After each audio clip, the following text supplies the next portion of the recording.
2023 wasn't a good year for the Carolina Panthers, but I'm trying to make 2024 a better one for myself. Get started on your resolutions with Factor so you're ready for the new year. Factor's ready-to-eat meal delivery takes the stress out of meal planning and sets you up for success in the new year. Skip the grocery stores, prep work, and cooking fatigue. Instead, get chef-crafted, dietitian-approved meals delivered right to your door. With over 35 meals to choose from per week, including keto options, calorie smart, vegan plus veggie, and more, plus over 55 weekly add-ons, you'll have a ton of nutritious and flavorful options to kickstart your resolutions. Skip that overpriced takeout trap. Factor is cheaper and way more delicious than takeout. Get chef-crafted, restaurant-quality meals delivered right to your door, and they're ready to heat and eat in just 2 minutes, which means more time for you. Head to factormeals.com/C350 and use the promo code C350 to get 50% off. That's code C350 at factormeals.com/C350 to get 50% off. In a world where Carolina Panthers fans have an insatiable thirst for Panthers news and opinions, only one podcast roars ferociously. It's the C3 Panthers Podcast. Good Lord, we got the beats a-beating. What's up, Panther fans? It's your boy, the Professor. They call me Tony Dunn sometimes. Don't call me by my name, though. Talk about my game. And that's the C3 Panthers Podcast, where we are the longest running Panthers podcast who will never quit. Never quit. You can call me Auntie Cam if you want. But we're here on Tuesday nights, chopping up the latest Panthers news and opinions. I do it each and every week with my homeboys. Cody Lashney in the house, my friend. Sad day. Tip of my Cam hat to you. Good to hang out with you, but not under good circumstances. Yeah, you know what? You can call me Pro Cam if you want, because no matter what happens, I am Pro Cam Newton. But hey, man, listen, it's a dreary day.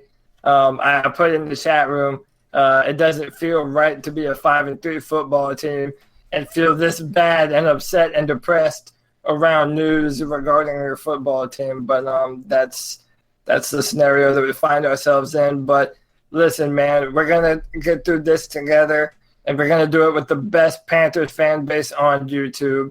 They're already coming in here in droves. Underground West, Legacy Lynn, Michael Hart, Joey Esquivel, Ken D, who I might still put in timeout just for the sake of it.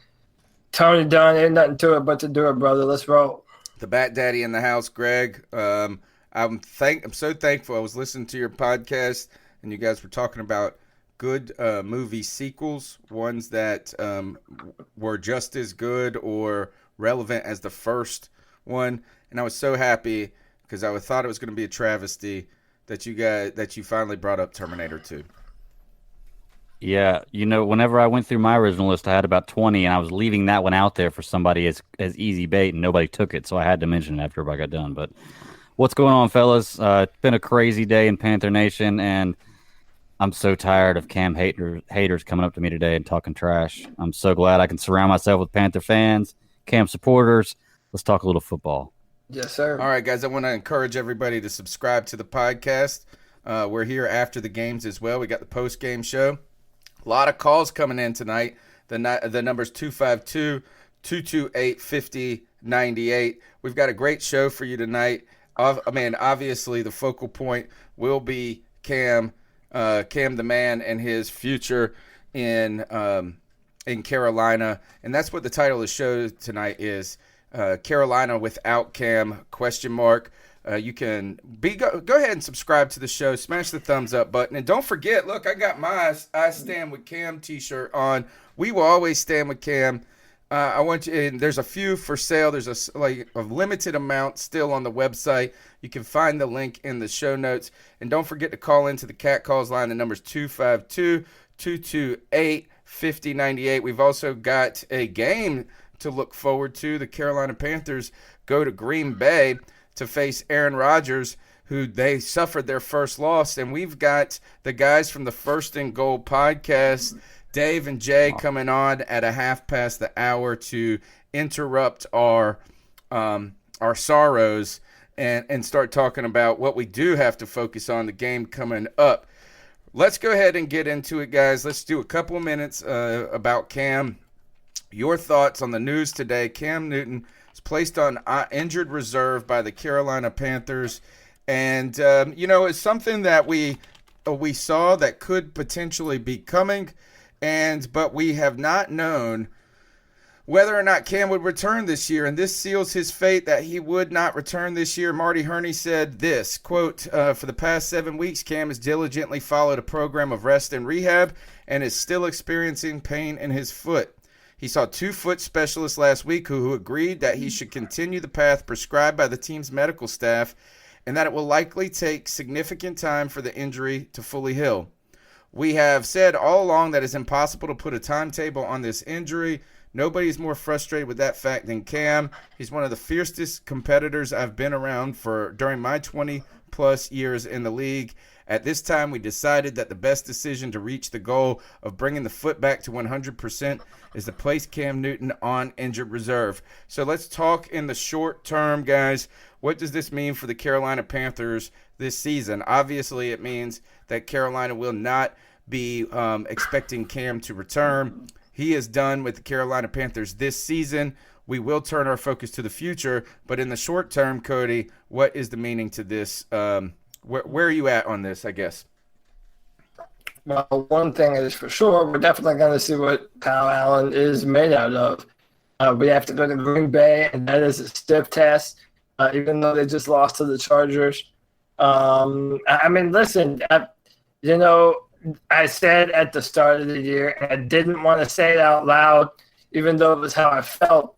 I just had this sneaking suspicion that we were watching the end of something when it came to this Cam Newton thing. And everyone knows I love Cam Newton. Cam Newton brought me to this football team. I would not be the football fan that I am today if it wasn't for Cameron Jarrell Newton.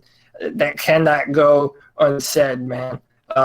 So the fact that now we're having to wonder, it's just such a convergence of all these different issues. It's Cam Newton is cheap to let go at the end of the year. You're talking about a 30-year-old quarterback that has been injured a lot the past 2 seasons in a row. We all know what he is capable of doing when he's healthy. But as much as we love him, we just don't know what his status is going to be. I, like everyone else, would love to believe that Cam Newton is going to come back and be the quarterback that we want him to be. And I hope that's what happens. I hope that they give Cam Newton another year after this one to show everyone that he still is the player that we all believe that he is. But I'm not very positive that happens. It just, I don't know. There's so many unknowns right now that it's hard to give an accurate assessment of the situation. What does this mean for the immediate, Greg, for the Carolina Panthers? That's really tough to say, man, because, really for the immediate, there's nothing we can do right now. We're in the best position we can be in. We know Cam's not coming back. Kyle Allen's playing well. We can't really do anything other than that unless you want to put Will Grier in, but there's no reason to pull Kyle Allen because, in my opinion, he's playing just as good as Jake Delhomme did the year he took us to the Super Bowl. So, my question is why does this, in some ways, I think you bring up a good point, is at least this brings a sort of clarity to the rest of the season, right? Mm-hmm. Is you can focus on what you got. You can kind of try to eliminate not a distraction, but the idea of potentially Cam coming back. You have a certain degree of certainty right now of how to proceed. You do have this interesting question of Kyle Allen and what you have in Will Grier, what the plan was for Will Grier in the first place. Was it to really see if this guy could take over in a couple of years? Or I just don't know if you can truly and fully believe that Kyle Allen would be a long-term solution. He might be a solution. Obviously, he is the solution for this year, but the question going forward is he the solution for next year? if Cam Newton was not to return. Why, guys, has the conversation changed? Why is or immediately shifted to Cam Newton no longer likely not going to be a Carolina Panther again? Let me now, this is Scott Fowler, someone who has never been a Cam Newton fan by any means, I would say. He wrote a piece for the Charlotte Observer today that said Cam Newton shouldn't play another game in a Panthers uniform, and that's hard to say. And he came out and said that the Panthers should release him next year. Why has the conversation gone from this is that Cam Newton is not going to be playing for the Carolina Panthers this year, but why have people already moved on from Cam Newton as just even the potential quarterback for next year? Not a long term. You know, I mean, nobody's saying right here that it's time to extend Cam to a 5-year deal. And I don't think Cam wants to try to negotiate a 5-year deal under the pretenses that he's been injured for the last 3 years. I think Cam ideally would like to come back next year, ball out, and get paid. Now, but why is it that the people, Cody, have just decided that it's time to move on from Cam altogether? Because everyone has short-term memory.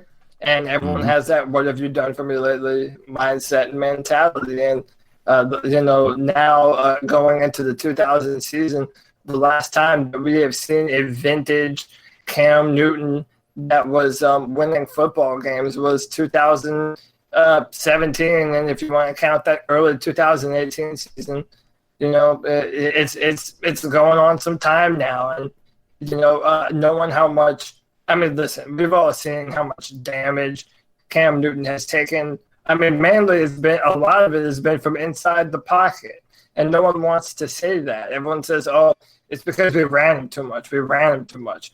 Well, at least you have the ability to control what happens when you're running that fast down the field. Whereas when you're behind the pocket, I mean, you're getting annihilated. Those have contributed to a lot of Cam Newton injuries, and I feel like, like I said, the confluence of the amount of injuries that he's had and the contract being an issue coming up literally after 2020. Yeah, man. I mean, and let's call a spade a spade. A lot of our fans don't like Cam Newton, and I think that's something that we all have to be very honest about. As much as we love Cam Newton, there is a large contingent of Panther fans, that just do not like and have never liked Cam Newton, and they've never believed in him. And at this point, I don't know what changes their minds. Cody, your connection is not terrible, but go ahead and bounce out and come back in real quick. It's a little choppy, and I bet you that will clean it up. Greg, now, Cody does bring up this fact, is that many people just didn't like Cam Newton. I've said this before.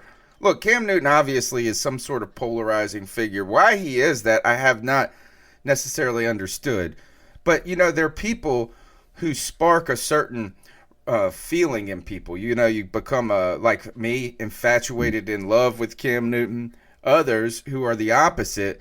You saw this, President Obama sparked this kind of polarization. Donald Trump obviously sparks this polarization. I don't understand exactly what Cam Newton has done to deserve that polarization, but it does exist.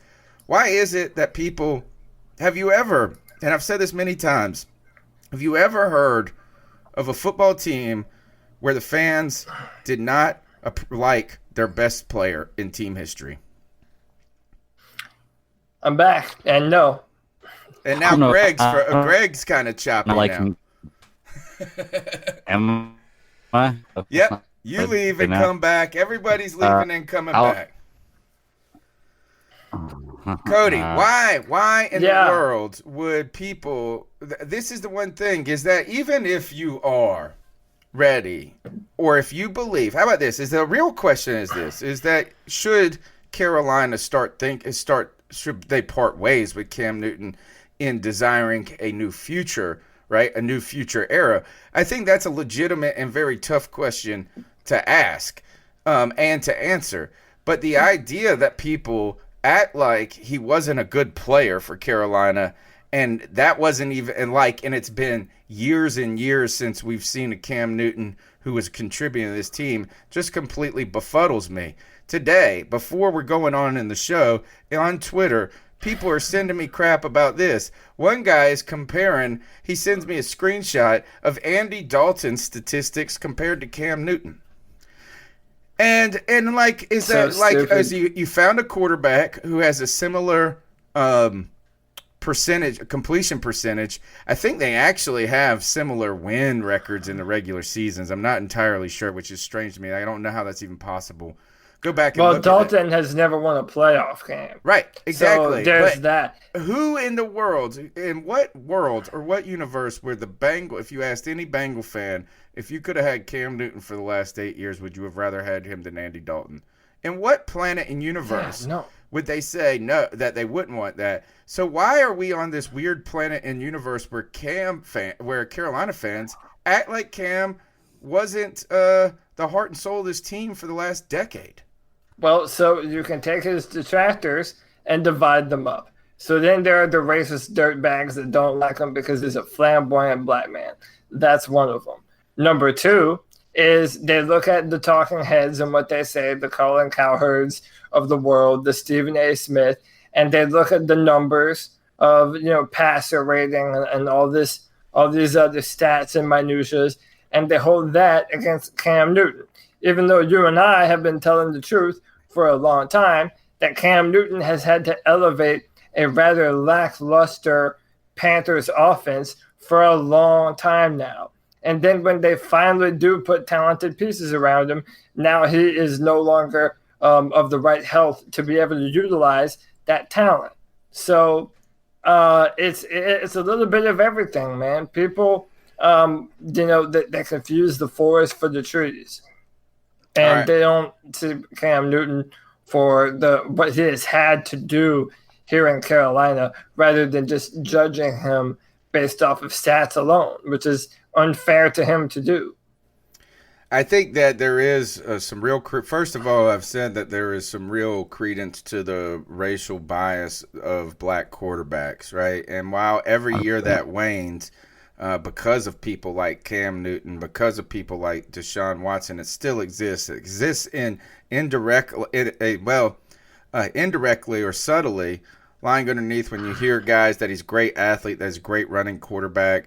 But then you have people say his frivolous, like we were talking on the internet, the frivolousness style, right? And I do think now what I think you're seeing is really, and people don't know that these beliefs exist in them. They don't recognize it. And I'm not saying that I'm perfectly objective in life about all complex social issues, but I think you're right. It has something to do about Cam Newton's confidence is that like he's not deferring still enough for them. And it's that the idea is something maybe threatening to some people. Hey, before we go on to the cat calls line, I want to remind everybody this. If you're trying to head to the game in Green Bay, or you're like CK and I are going to go to the next home game versus the Seattle Seahawks, a lot on the line for both teams in that game, and you want to get a ticket and a seat you like for a price you like, go to Vivid Seats. The Vivid Seats app, you can download it. It's super simple to operate and to find any event, not just football events, and get a ticket there. They have a rewards program, the Vivid Seats rewards program, that rewards you for credit. You get credit back for purchases, as well as if you use the overtime promo code. That is the overtime promo code. You'll get a $100 discount on your first, up to $100 discount on your first ticket price purchase. Don't forget, go to the Vivid Seats, vividseats.com, download the Vivid Seats app, and use the promo code OVERTIME. That's promo code OVERTIME. And I want to keep, I was going to make a joke about another commercial I hear all the time, but that's all I got. CK in the house.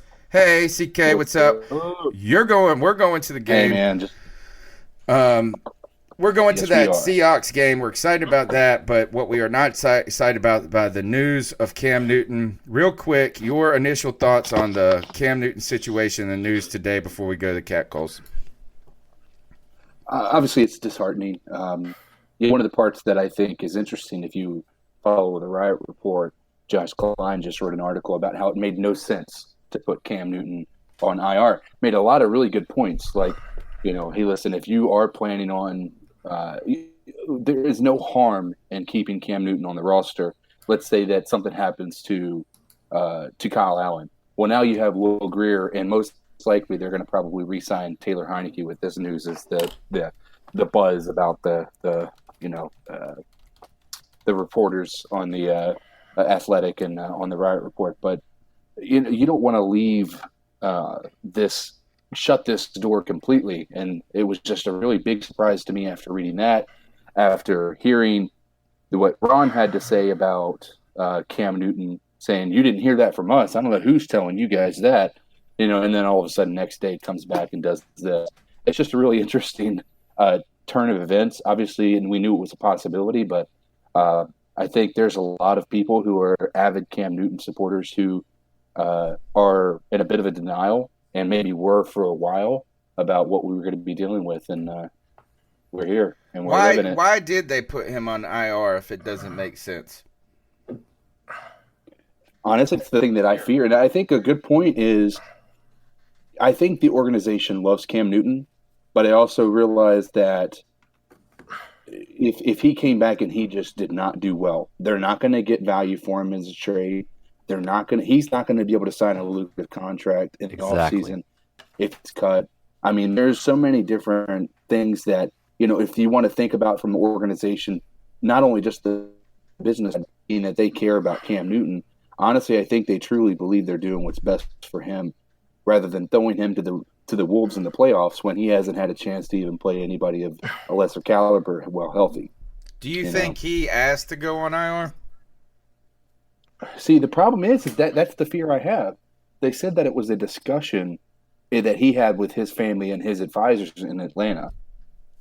You start to think, okay, if this was a decision that he made, what's going through his mind? Does he think he's going to be back this year? And have they been honest about the future with him? And if that's why he believes that this is the avenue he had to take? My concern is that he didn't want to come back in the end and potentially re-aggravate it and not look great, and then get cut potentially by the Panthers, and then not have a lot of value coming out, in the free agent market. I think this is probably the best scenario for him and his potential return to football. I think the real question continues to linger: will he have surgery, right? And if he has surgery, I think the timeline is getting too tight. It's getting really tight, in fact, to come back next year. And the Liz Frank surgery is a full-year recovery. I've heard longer. And I also know this is that, but the two doctors have suggested he continue the same path, rest and rehab. We'll continue to get into this. We got some guests coming in. I do want to remind everybody you can be a part of the show by calling into the Cat Calls line. The number is 252-228-5098. Let's get into calls and see what the fans got to say. I'm sure they will lead this conversation where we need to go. So what are your thoughts on catcalling? Yeah, it's pretty. You shouldn't do that to somebody. And how did that make you feel? Very uncomfortable. So how do you think catcalling makes the person feel? It feels good, like. Who's that cat sitting in the back corner with his face buried in his notebook? Who's that kid that can use one?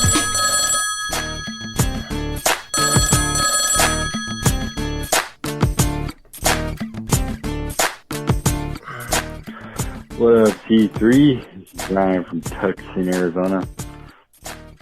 My mind is blown because I never thought I would come to a day where I agreed with something that D'Angelo Williams said and disagreed with something that Steve Smith said. Absolutely crazy. Steve Smith first threw some shade on Cam Newton by stating to, I think, Deion Sanders or somebody that in an interview saying the playbook has opened up more with Kyle Allen, failing to acknowledge the fact that a playbook would become smaller for any quarterback who can't throw the football more than 10 yards. That's one. And two, criticizing the receivers who, week in and week out since Kyle Allen has been playing, has bailed Kyle Allen out of some really bad throws. Yes. Okay, Jacksonville's one instance where he threw the ball to DJ Moore, and DJ Moore had Boye, who's an elite corner in the league, all over him. Somehow DJ Moore jumped up in the air to catch the ball over Boye's head and come down with it for a 51-yard reception. Even in the 49ers game, even though we got our butt whooped, Samuel had beat the coverage deep in the end zone, and Kyle simply just missed the throw. And he had a couple of those in that game where Samuel beat the coverage and he just missed the throw wide. Same thing happened in Tennessee. Curtis Samuel made a great catch in the end zone for his touchdown for a ball that was kind of floated up there. Also, to go with the fact that the spectacular sideline catch that DJ Moore has made, and these guys are consistently making sprinkles of plays in every single game, bailing Kyle Allen out with off-target throws. One of them, the big one to me, was the possible 80-yard bomb that he could have had to Curtis Samuel when he was even with the safety and he beat his coverage on the corner. And instead of it being an 80-yard touchdown, it wound up being like a 32-yard reception because Curtis Samuel was running back to the ball to catch it. So to Steve Smith, I gotta say ISO, man. I'm losing some respect for you, bro. The only thing you were ever good at was playing football on the field. You were never really a good team player. First couple of years in the league, you broke one of your teammates' jaws, and you broke Tim Lucas's nose. On top of that, while he was kneeling on the sideline because he was being too physical with you in practice, I lost a lot of respect for you, and I put you in the same category as D'Angelo Williams, man. So Panther fans might be salty about that, but best receiver in Panthers history, in my opinion, and just my opinion, you don't have to take it, is Musa Muhammad. Class act, great receiver, great teammate. Something Steve Smith wasn't. He was spectacular on the field, Hall of Fame receiver. But outside the chalk lines, he's got the next call. We'll go on to it. So 55 seconds. And to repeat my last statement, on the field, Steve Smith, you were nothing short of spectacular, but off the field, you're just a mess. Poor analytics. You speak what comes from your mouth, and that's pretty much all it is. But at this point, the last 3 or 4 things you said about the Panthers have been absolute trash and inaccurate. And it's honestly kind of disappointing coming from what Panther fans view as one of the greatest Panthers of all time. So, take it or leave the comment. I don't really care. I'm just a little bit salty towards Steve Smith because somebody with his stature and his influence and his name in the community to just come out and say stuff that's totally inaccurate about a team that it was vested in him and vice versa, kind of lame. It's really lame and really disappointing. But anyways, keep up the show. Love the show, guys. Keep pounding. I'm out. To build on that comment, first is that, Steve Smith, I think he's been a pretty, if anything, is Steve Smith is certainly entertaining as an analyst, right? Is that he can talk junk like he's always been able to. He can say those things in a way that seems joking, that comes after guys. But to be fair to the caller on this, because I know a lot of people be unhappy of any ill words said to Steve Smith, is today he came on WFNZ and was very upset about Panther fans telling him that he was a hater when it came to DJ Moore and Curtis Samuel. And then he continued to talk about how he had 5 Pro Bowls and these guys haven't even had 100 catches in the league and things like that. And I just feel like this is that Steve Smith, we all know you're a great dude. Here is that I'm surprised he feels the necessity to remind everybody that he was a great Panther. I think you got to tune out the noise, Steve Smith, and maybe he is, like the caller said, a little bit buying a little bit too much into himself at this point. I think there could be some credence there. Let's go on to the next. You guys got anything to say about the Steve Smith? I know that you want to talk about D'Angelo, Cody. Yeah, D'Angelo, listen, a broken clock is kind of, it's wrong twice a day. Or it's right twice a day, And Steve Smith, not Steve Smith, D'Angelo Williams went on First Take, and he echoed a lot of the sentiment that we have been saying on the show for a long time. It's like these efforts to build up Cam Newton and put talent and put pieces around him, they've only happened recently. And then when you had a healthy Cam Newton at the start of the year last year, you saw the best of Cam Newton, but no one wants to remember that or think about that. So I don't know. Yeah, it's weird. And when it comes to Steve Smith, I don't love him on every issue. He was a badass player, but then there are times that I don't know. It just comes off as too mean and aggressive and holding his opinion above everyone else's, like it comes from God, and that's. I don't know. I think that kind of puts people off. So I understand the sentiment. He was a great player, but not all of Steve Smith's opinions are the best. Today's quote on WFNZ was a Mercedes never has to hate on a Toyota Corolla. And that's what he was referring to. You know what? I feel like this is what Steve Smith should just be take the high road here and say that you understand receivers and you're talking about this the way you see it, rather than having to throw these two guys under the bus continually in the process. Right? Is that they are still young players. They're still developing. It's too much to, is that you called them out in the last week. They responded. I think then we should move on. But to continue to harp on it, shows that, it's just he's always been salty about stuff. And the problem is that D'Angelo Williams, I don't agree with D'Angelo Williams' comment, though, is that, I do think that,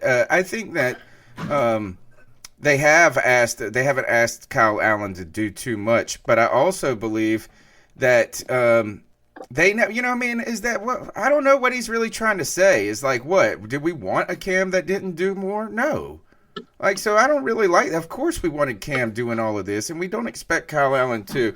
All right, we got our guest coming in just a second. I want to go ahead and remind everybody that if you want to get in on the action, it's not too late. You can go to MyBookie.ag, the most trusted sports book in America. We've got a segment later on in the show with Raphael Esparza where we're going to talk about the Lions, where you can go and you can bet on the Charlotte Hornets, who I think were making it a tight game. I just looked at the score. It was very tight.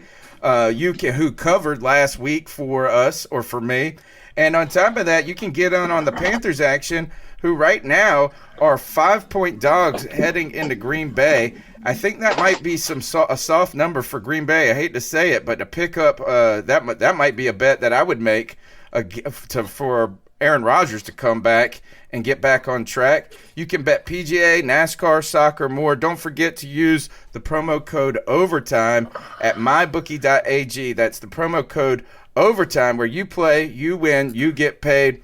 All right, guys, we've got a couple. We are going to break from the Cam Newton conversation for just about 15 minutes and talk about. We do have a season to continue, and we have a game upcoming against the Green Bay Packers.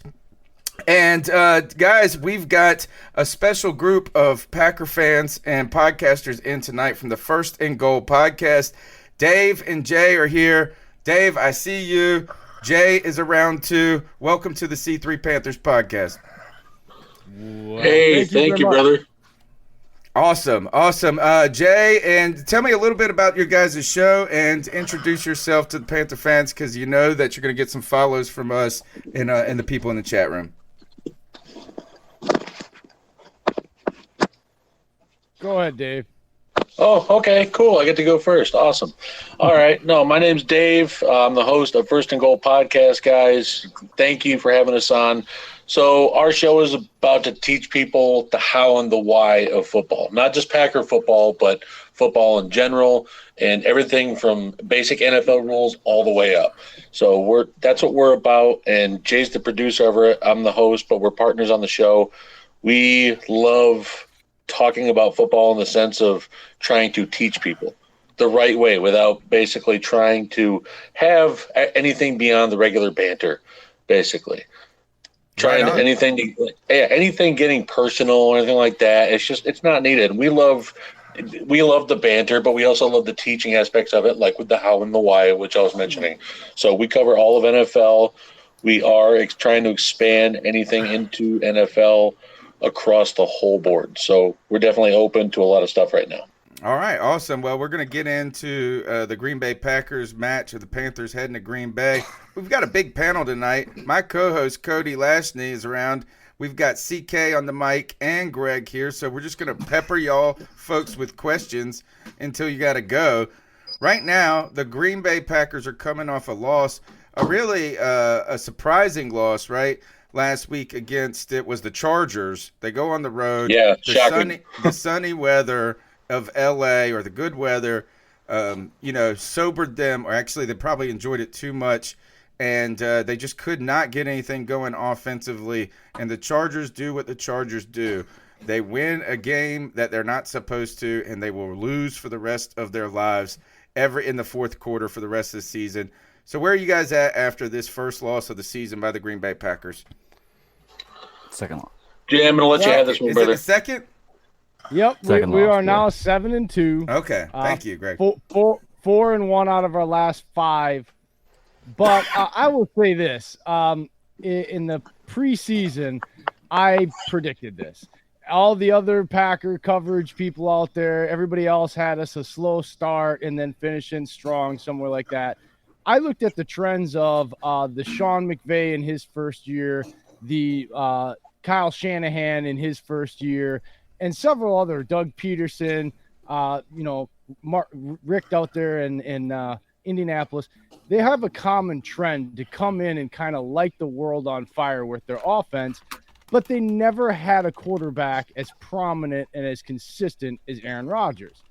And so I really thought they were going to start out. Now, I had them losing back-to-back games in Kansas City and to the Chargers. I had them going 11-5. I've got them now going 12-4 because I was not expecting, obviously, Patrick Mahomes to go down and them to beat Kansas City. The Chargers game didn't surprise me. And on our matchup show last week, I basically picked the Chargers to win, and I said Devontae Adams coming back could not be any worse at a time for this team, because I felt like, and I compared it to like the Lakers finishing the final 6 weeks of the season without LeBron James, making it to the playoffs when they had to win a lot of games, and then him coming and get back for playoff game 1, and the whole thing kind of falling apart because instead of him just reintegrating himself slowly, they force it back on the superstar. We saw that with the Packers. Exactly what I thought. First 3 plays, shotgun to Devontae Adams. They punted. He was the most targeted wide receiver. They didn't target, and their running backs, who are averaging over 20 targets or 20 touches per game between the two of them. They were completely discombobulated because their superstar wide receiver came back, and their defense has been porous because that defensive line is not doing their job. So this one did not surprise me. I was mad as a fan watching it. Don't get me wrong. Stop taking notes. But at the end of the day, I kind of saw this one coming in, so it doesn't worry me at all. Every good team seems to have a stinker or two. Look at what happened to the Patriots this week. Hey, fellas, this is Cody here. I want to thank you both for coming on the show today. And first, I want to touch on a little bit of what Dave said to start out. I echo the same sentiments. I love the X's and O's of football. I'm a real football nerd. So anytime you can find people that are putting out content that are trying to help you learn about the sport that we love so much, I'd love to support that and shout that out. So I'm glad that you guys are doing that. But my question as a Panther fan to either one of you, whoever wants to field this question, the Carolina Panthers have a pretty good running back. I don't know if you've heard of him. His name is Christian McCaffrey.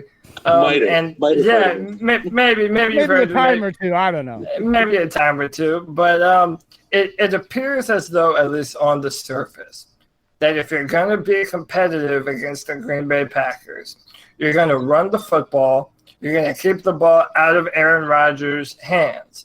How worried are either of you that the formula to beating Green Bay has kind of been put out there, and now in the back half of your schedule, there are teams that are uniquely equipped to exploit that deficit in your game plan?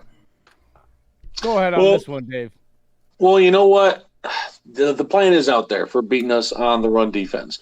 But we were also lacking some depth there, and we were switching some stuff around with Mike Pettin. he was adding in some different elements, and unfortunately it hasn't worked out. So the blueprint is there for that. I'll definitely agree. The run defense needs support. There's some guys that, like I said, Pettin has put in that need to come out, but there is a guy that just came off of the pup today, Ibrahim Campbell, that really did well for us last season. He tore his ACL, played well in Pettin's season, his system, even when he was in Cleveland. So he's been there in Pettin's system, and I think he's going to make a difference, not to stop Christian McCaffrey, but to hold him. We know Christian McCaffrey is going to go off. I have no problem admitting that. One way or another, he's going to rush the ball. He's going to catch the ball, touchdowns. I just feel that if you limit Christian McCaffrey enough and try to put the ball in Kyle Allen's hands, I feel like we definitely have a chance of winning. I just feel that there's no stopping Christian McCaffrey. That's what it is. Unless you're San Francisco. Yeah. Or They didn't even stop him. Tampa's the only team that stopped him. Yeah.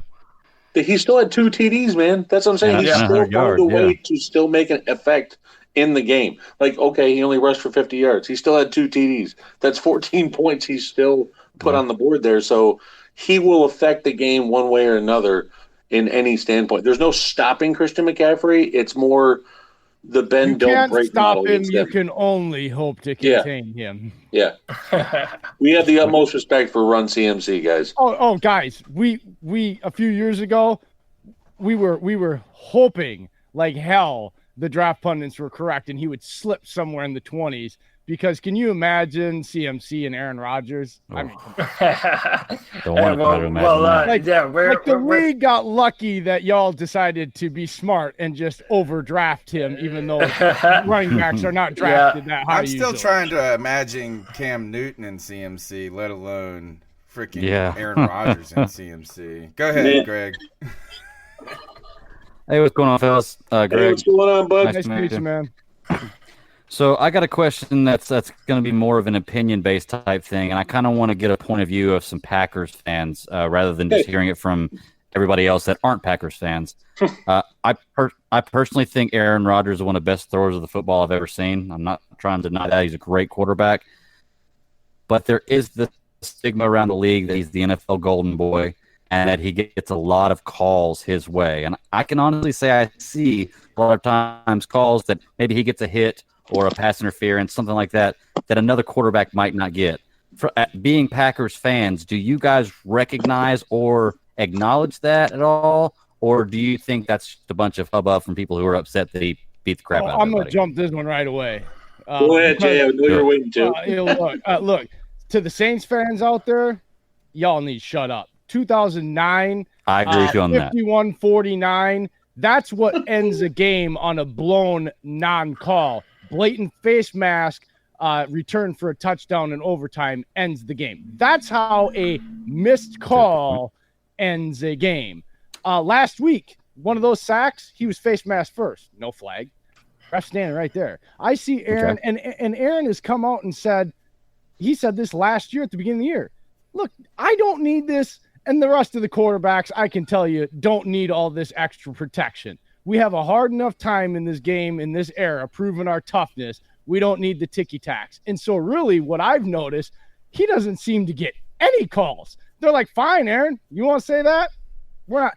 And so a lot of it really, guys, it's across the league. And I've gotten to the point where I don't want to hear from any fan base about refereeing. You know why? Because this is year 3 of the most terrible professional sports refereeing in any era. There are 3 crews in the NFL that are good. The rest of them are crap. Every fan base on our show, when we do our matchup, seems to tell us the same thing. And so I've just got this consensus. Refs seem to be 85% of the stories talked about at the end of every game in the last 3 years. So it's just crap, guys. Like, I think every fan base wants to point the finger at Tom Brady or Aaron Rodgers or whoever quarterback they happen not to like or team and say they're getting calls against them. Let's just all be honest, folks out there.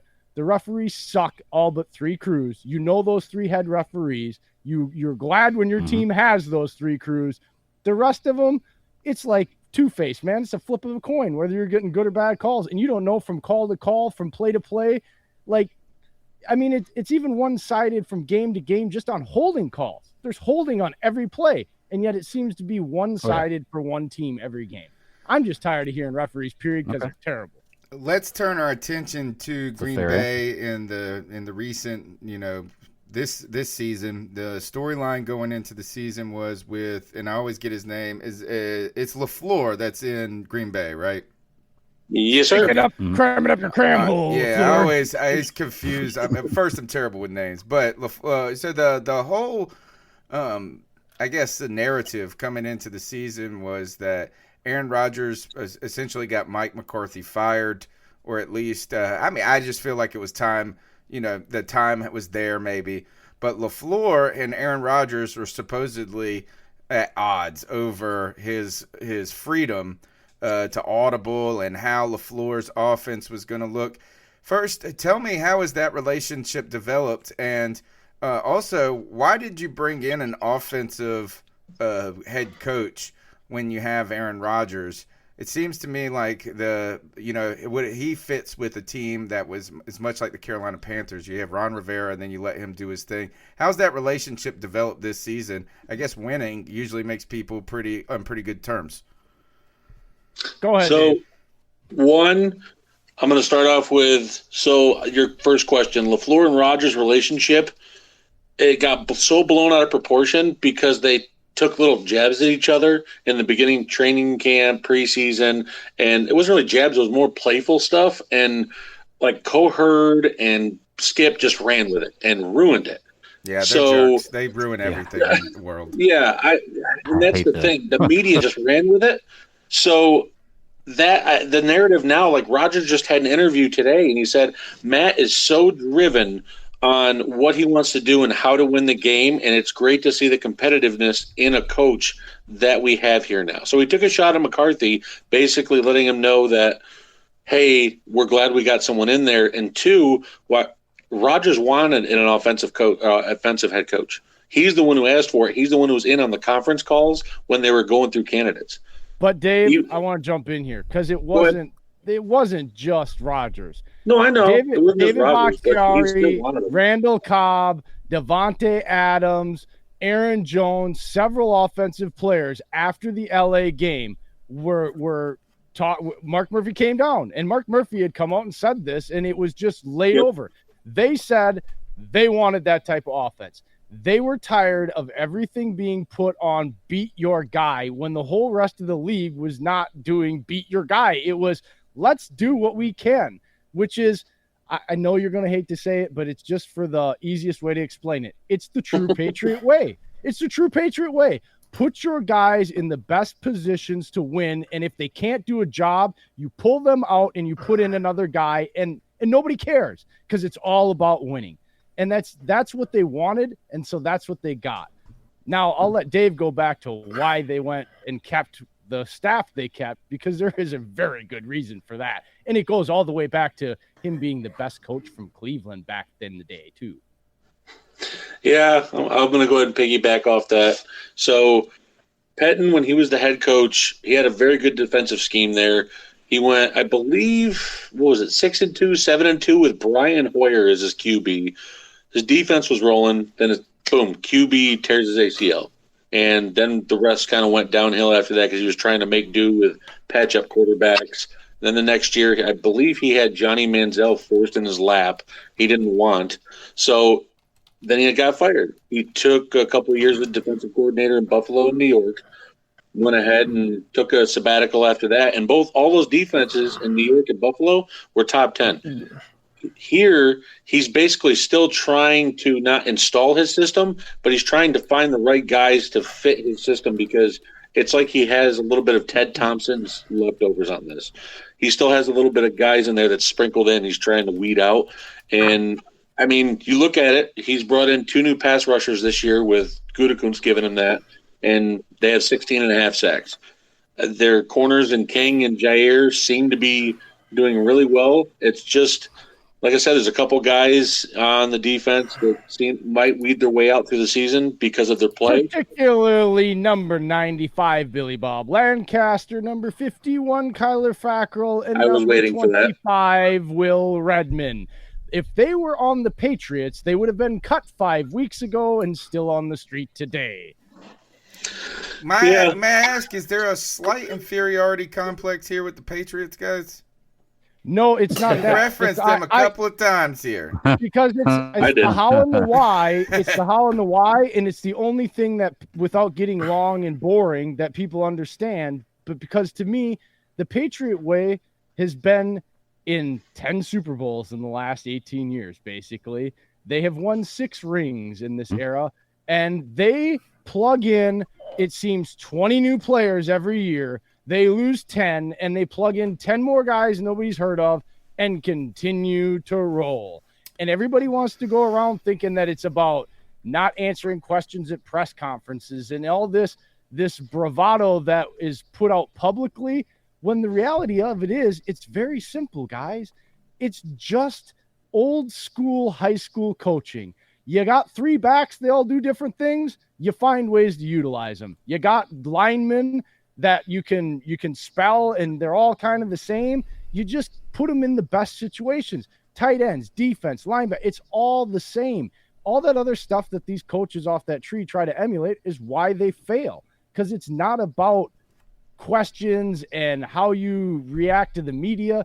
It's just about showing up, being serious, doing your job, not getting bitchy and whiny when the ball's not coming your way, or it's not a game that's a game plan around you, and just being quiet and being 100% ready when your number is called, whenever it is, and going in and doing your job. And if you can't do that, you got to get rid of them and find somebody else. That's the true Patriot way. That's why I keep referencing it, because it's what we asked for. And I think you're seeing it. You're hearing it from Kittle out there with Shanahan. They're talking about just win. You heard it back a few weeks ago from Aaron Rodgers when his stats weren't great and they won. I don't care. I'm about winning right now. Don't care. My stat line has been great. I know where I stand. And guess what? I wasn't winning with all that crap. So screw the stats. Screw how great I look. Screw what the pundits think about where I am. I want to do this, and I'm putting words in his mouth. I want to do this the John Elway way. Let's just go out there and win. Tell me this, Dave. How are you guys winning? 7-2. I feel like you guys you come out of the gate hot. You're playing well. The defense, like you said, Mike Pettin has been really impressive defensively, putting together a lot with maybe some names that we're just not as familiar with. Newer names. It's kind of a new look on defense. Maybe not new. I don't know if it's a new scheme, but it's certainly, it's just like new people, new faces. It seems young and fresh, but you guys are in maybe arguably the toughest division in football right now, or the second maybe. The NFC North is really a powerhouse to me. The Lions, while people dog on them for being the Lions, are much better than people give them credit for. The Minnesota Vikings have a nice road to the playoffs on the back end of their schedule. And the Green Bay Packers have really stunned us with their success. How are you guys? What's the how and why behind your winning? So the winning, it's been done in almost every single way manageable. The first 3 or 4 games you've had straight up defense. Like defense, it's something that we haven't heard in over a decade in Green Bay. Defense won us the game because Dom Capers was a leaky defense that was in Jay's words, it's a turnstile with Don Capers' old defense. So Pettin's defense, if you put pressure on the quarterback, the turnovers will come. The pressure will come on the QB, and eventually it's going to catch up to him. And that's the way our season started off. And then our offensive install finally finished around week 4, week 5. So it kind of took the pressure off the defense. So it's winning every which way. We won on rushing offense, like in Dallas. Aaron Jones had 4 touchdowns. And then you go and look in the Raiders game. Aaron Rodgers had 6 touchdowns. It's just the fact of every which way possible we're winning. And we're winning ugly games. We're winning the fact it's big blowouts. It's showing that we can win. On the road, we're 3-1 this year. That's the biggest thing. We were 1-7 on the road last year. If you can win on the road in the NFL, you can go through the playoffs. So that's my biggest thing is we're winning any way possible. The LA game, I'm taking it with putting over his head. I'm just going to take it in the trash, the game plan, and just throw it away. Don't even look at it. It's a non-conference game. Doesn't have any effect on us. Move on. So I have 2 questions I want to jump in here with for you guys. I write for DraftTech.com. I write comments for the Carolina Panthers and the Houston Texans. So I'm a draft nerd. Yeah. And I keep track of players that go from college to the NFL. And one of the players that I was really interested in when it came out was Josh Jackson, who the Packers picked up in the 2nd round. Now, I don't follow the team very much, but I'm interested to know, has he made any kind of impact in the Packers secondary at all? And have you guys seen a noted improvement in the way this Packers backfield has played this year and compared with recent years? Is that the NC State kid? No, he went to Iowa. Oh, okay. Iowa, and he That's led the NCAA in interceptions and PBUs for 2 years. And here's the thing. This is funny because we talked about this on the post-game show about him and the fact that he's not on the field. And you're seeing guys that are undrafted free agents in their 2nd year or rookies like Chandon Sullivan and Will Redmond on the field and in the nickel, and you're seeing a lot of an old elder statesman out there in Tramon Williams and not Josh Jackson. And here's the thing. Pettine likes to play a lot of man. And Josh he's still working on what we would call as a man corner, those greasy hips where you're able to turn and run and shift. His thing in Iowa was playing a lot of cover 2 and a lot of cover 3 where you're 10 and 15 yards off the ball or playing cover 2 trap and watching the quarterback. That's why he was so great at, getting those interceptions and pass breakups. Over the last 3 weeks, guys, this is the funniest thing. Jair Alexander is the complete opposite. That's why they drafted him. He is a guy that has no true position, but you can man him up, and he has the speed and those greasy hips to go anywhere and run with anybody. But they're playing all this cover 3 zone. There was 3 plays last week, guys, 3rd and 2, 3rd and 1, and a 3rd and 3. The corners were lined up 12 and 15 yards off the ball. That's playing scared, and that's because there's no push up the middle. I made the argument, if you're going to play that, then you man up Jair somewhere else and put Josh Jackson on the field, because Jair was getting burned because he's got that Deion Sanders mentality. I love it. But when he gets to over peacocking, he stops paying attention to the little things that make him good. And those things that you have to really pay attention to in zone, he's not real good at. Those are Josh Jackson things. So he hasn't made an impact on this defense. He hasn't been on the field a lot, but I would argue that it's the coaching staff's fault, because he does have a place if you're going to play certain coverages that he can come in and make an impact, and they're choosing not to put him out there to see if he can do it. And when you invest a 2nd round pick, I get a little prickly when I see them playing something that I think he could help you with when they're getting burned, and yet the kid's not on the field. I put that on the coaching staff because I think Josh Jackson in zone coverage could still be a stud regardless of how good he is in man. But no, Cody, he has not been on the field. He has not made an impact. And for a 2nd round pick, something is going on, and a lot of it has to do, to me, about the coaching staff, because the kid can come in and play zone coverage. And if you're worried about man coverage, you ain't been playing that. So yeah. All right, I know you guys got a show to get to. Just quick, are there any injuries? You said one guy's coming back that could help this run defense. Tell us about the health status right now. We're dealing with some important injury questions about the future of our organization. Where are you guys at, 9 weeks into the season? Surprisingly, we only had one person as a healthy scratch last week, and that was our 3rd-string tight end, Robert Gagnon. We had no major injuries in the Los Angeles game. So we're looking actually fairly healthy. LaFleur likes to go ahead and give light practice on Wednesdays, or the 3rd day before any game. He likes to give that light workout without no pads, no helmets, let the guys rest up. And then Thursday he hops right in full pads. Friday, same thing. And then Saturday, it's another light walkthrough. He doesn't like to wear out his guys. So, it's paying dividends, because usually with McCarthy, by, week 8, week 9, we have 10 on IR, and we've got the 10 on the injury report weekly. So, I mean, LaFleur's really taking care of this team. LaFleur sacrificed himself. He was the sacrifice for this season to the injury gods when he injured his knee. Or his Achilles. His Achilles. I love it.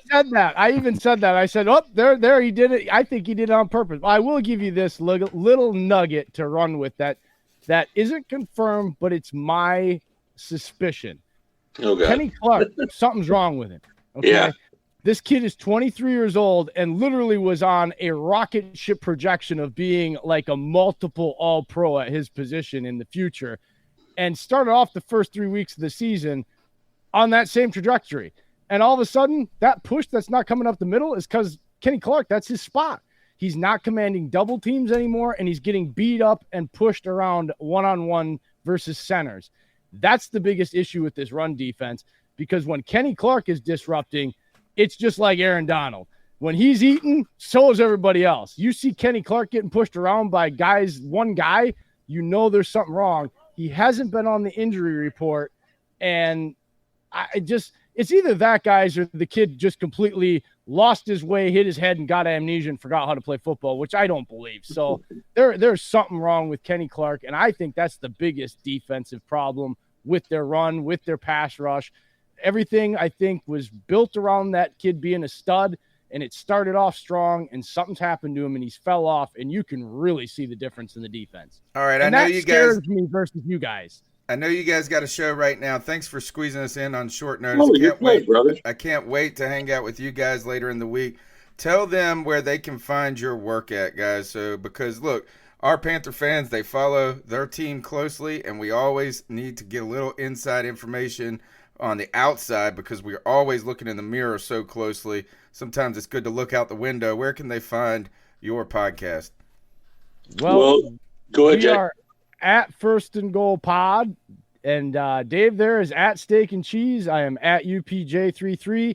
And guys, we'd love any of you fans out there. You want to get your questions and comments, email us firstandgoalpodcast@yahoo.com. We'll answer them on air live. And we are going to answer them on air live. So you definitely want to get your questions or comments in there. It doesn't matter what team you want to talk about. We will stop. We will try to give you the best answers we can. So email us firstandgoalpodcast@yahoo.com. All right, fantastic, man. It was great hanging out with you guys. I'll catch up with you later in the week. We're going to move on. You guys have a good show. All right, guys, let's get back into... Thanks, guys. Nice meeting you, fellas. Have a good one. Good Later, luck. gentlemen. All right, I hope we kick their ass, though. Go, Pack, go. All right, so guys, look, the story of the night continues to be, though, is that while we try to look ahead at Green Bay, I couldn't even think about it. The whole time these people are talking, I'm sitting here thinking about Cam Newton. And I do want to point out this is for the people who continue to just trash talk Cam Newton. The guys aren't going to be able to see this on the show, but Cam Newton put up a heck of an Instagram post earlier today, and I'm putting it, is that some people said, basically he said, he did take a little dig, though. I can't find it. Where did it go? Is that he said something to the effect, I'm going to get better. I'm going to work hard. I'm going to be cheering for you guys all the way. He said, I'm going to get healthy. And but he also said, I'm going to get more accurate. And he put the little winky face emoji. So, yeah, that's a little wink, nudge, I feel. Yeah, is that I hope that Cam Newton, what I just truly hope is that Cam Newton is able to filter that noise out from from the people who are acting like he's a piece of trash or a piece of litter or a headache to this team. I hope that he can look past that and look to people on the C3 Panthers podcast. Open invitation forever, Cam Newton, on the C3 Panthers podcast. Also, you can be a part of that show by calling in at 252-228-5098. Let's continue with the cat calls and see where they take us, Cody. And last phone call. Sorry, last phone call. I agree with D'Angelo Williams because I think he was on the first, ESPN's first take with Stephen A. and the other freaking guy, I forget his name, Max Kellerman. There you go, Max Kellerman. He was frustrated and upset with Ron Rivera and the coaching staff for how they've mishandled Cam Newton, and I agree with that 100%. Because they've put so much emphasis when he was drafted in 2011. He was mainly they asked him to do freaking everything, dude. You know, he will always be compared to Russell Wilson, and in all intents and purposes, he's a disappointment compared to what Russell Wilson has had. But in defense of Cam Newton, since he stepped on the football field from Blaine College to Auburn, has been the most dynamic and athletic person on the field, and then that includes the NFL. First 8 years in the league, the guy has thrived on just physical talent alone, with not much of a great supporting cast from offensive standpoint as well as a schematical standpoint from the coaching staff. Russell Wilson was drafted and put inside of a great situation. Legion of Boom and Marshawn Lynch. And he was allowed to not have a whole bunch of pressure on his shoulder on top of just making a few plays here and there. And he's been allowed to develop into the quarterback that he is now. And the fact that we brought Norv Turner in, who has done great things with Cam Newton, but to bring him in at this point, opposed to addressing the issue early in his career, to have a supporting cast around him so that he didn't have to be Superman all the time, instead of 90% of the time, have him be Superman 20% of the time. You know what I mean? They've done a really bad job of just throwing him out there and having him pretty much do everything and carry this team and carry this coaching staff. And it's, you know, in all hopes, I hope we just get rid of everybody after this year. I'm thinking 8-8, maybe 10-6 down the stretch, as far as us probably not making the playoffs. But I hope that we just kind of get rid of this coaching staff, and Marty Herney just really thinks long or hard about who he's going to put into position for Cam Newton's possible potential last year with the Panthers. I don't know what your guys' thoughts are about it, but that's just my thoughts about it. I know what Cody's thoughts are about this. Cody agrees 100% with the idea of the misuse or the wasted. You want to talk about, Cody, what would Ron Rivera say reflecting back on having Cam Newton those first 5 years without anything around him? He would probably call it what? Well, without having anything normal? No, just looking back, I would say Ron Rivera would say that was a real missed opportunity right there. Yeah, missed opportunity. And okay, so I'm hard on Ron Rivera, but part of that is also how bad our general manager situation was. It comes from Marty Herney to Dave Gettleman, who we thought was good. Then drafted some bust, and then he was let go. And we thought we didn't like that, but then it turns out that was the greatest thing.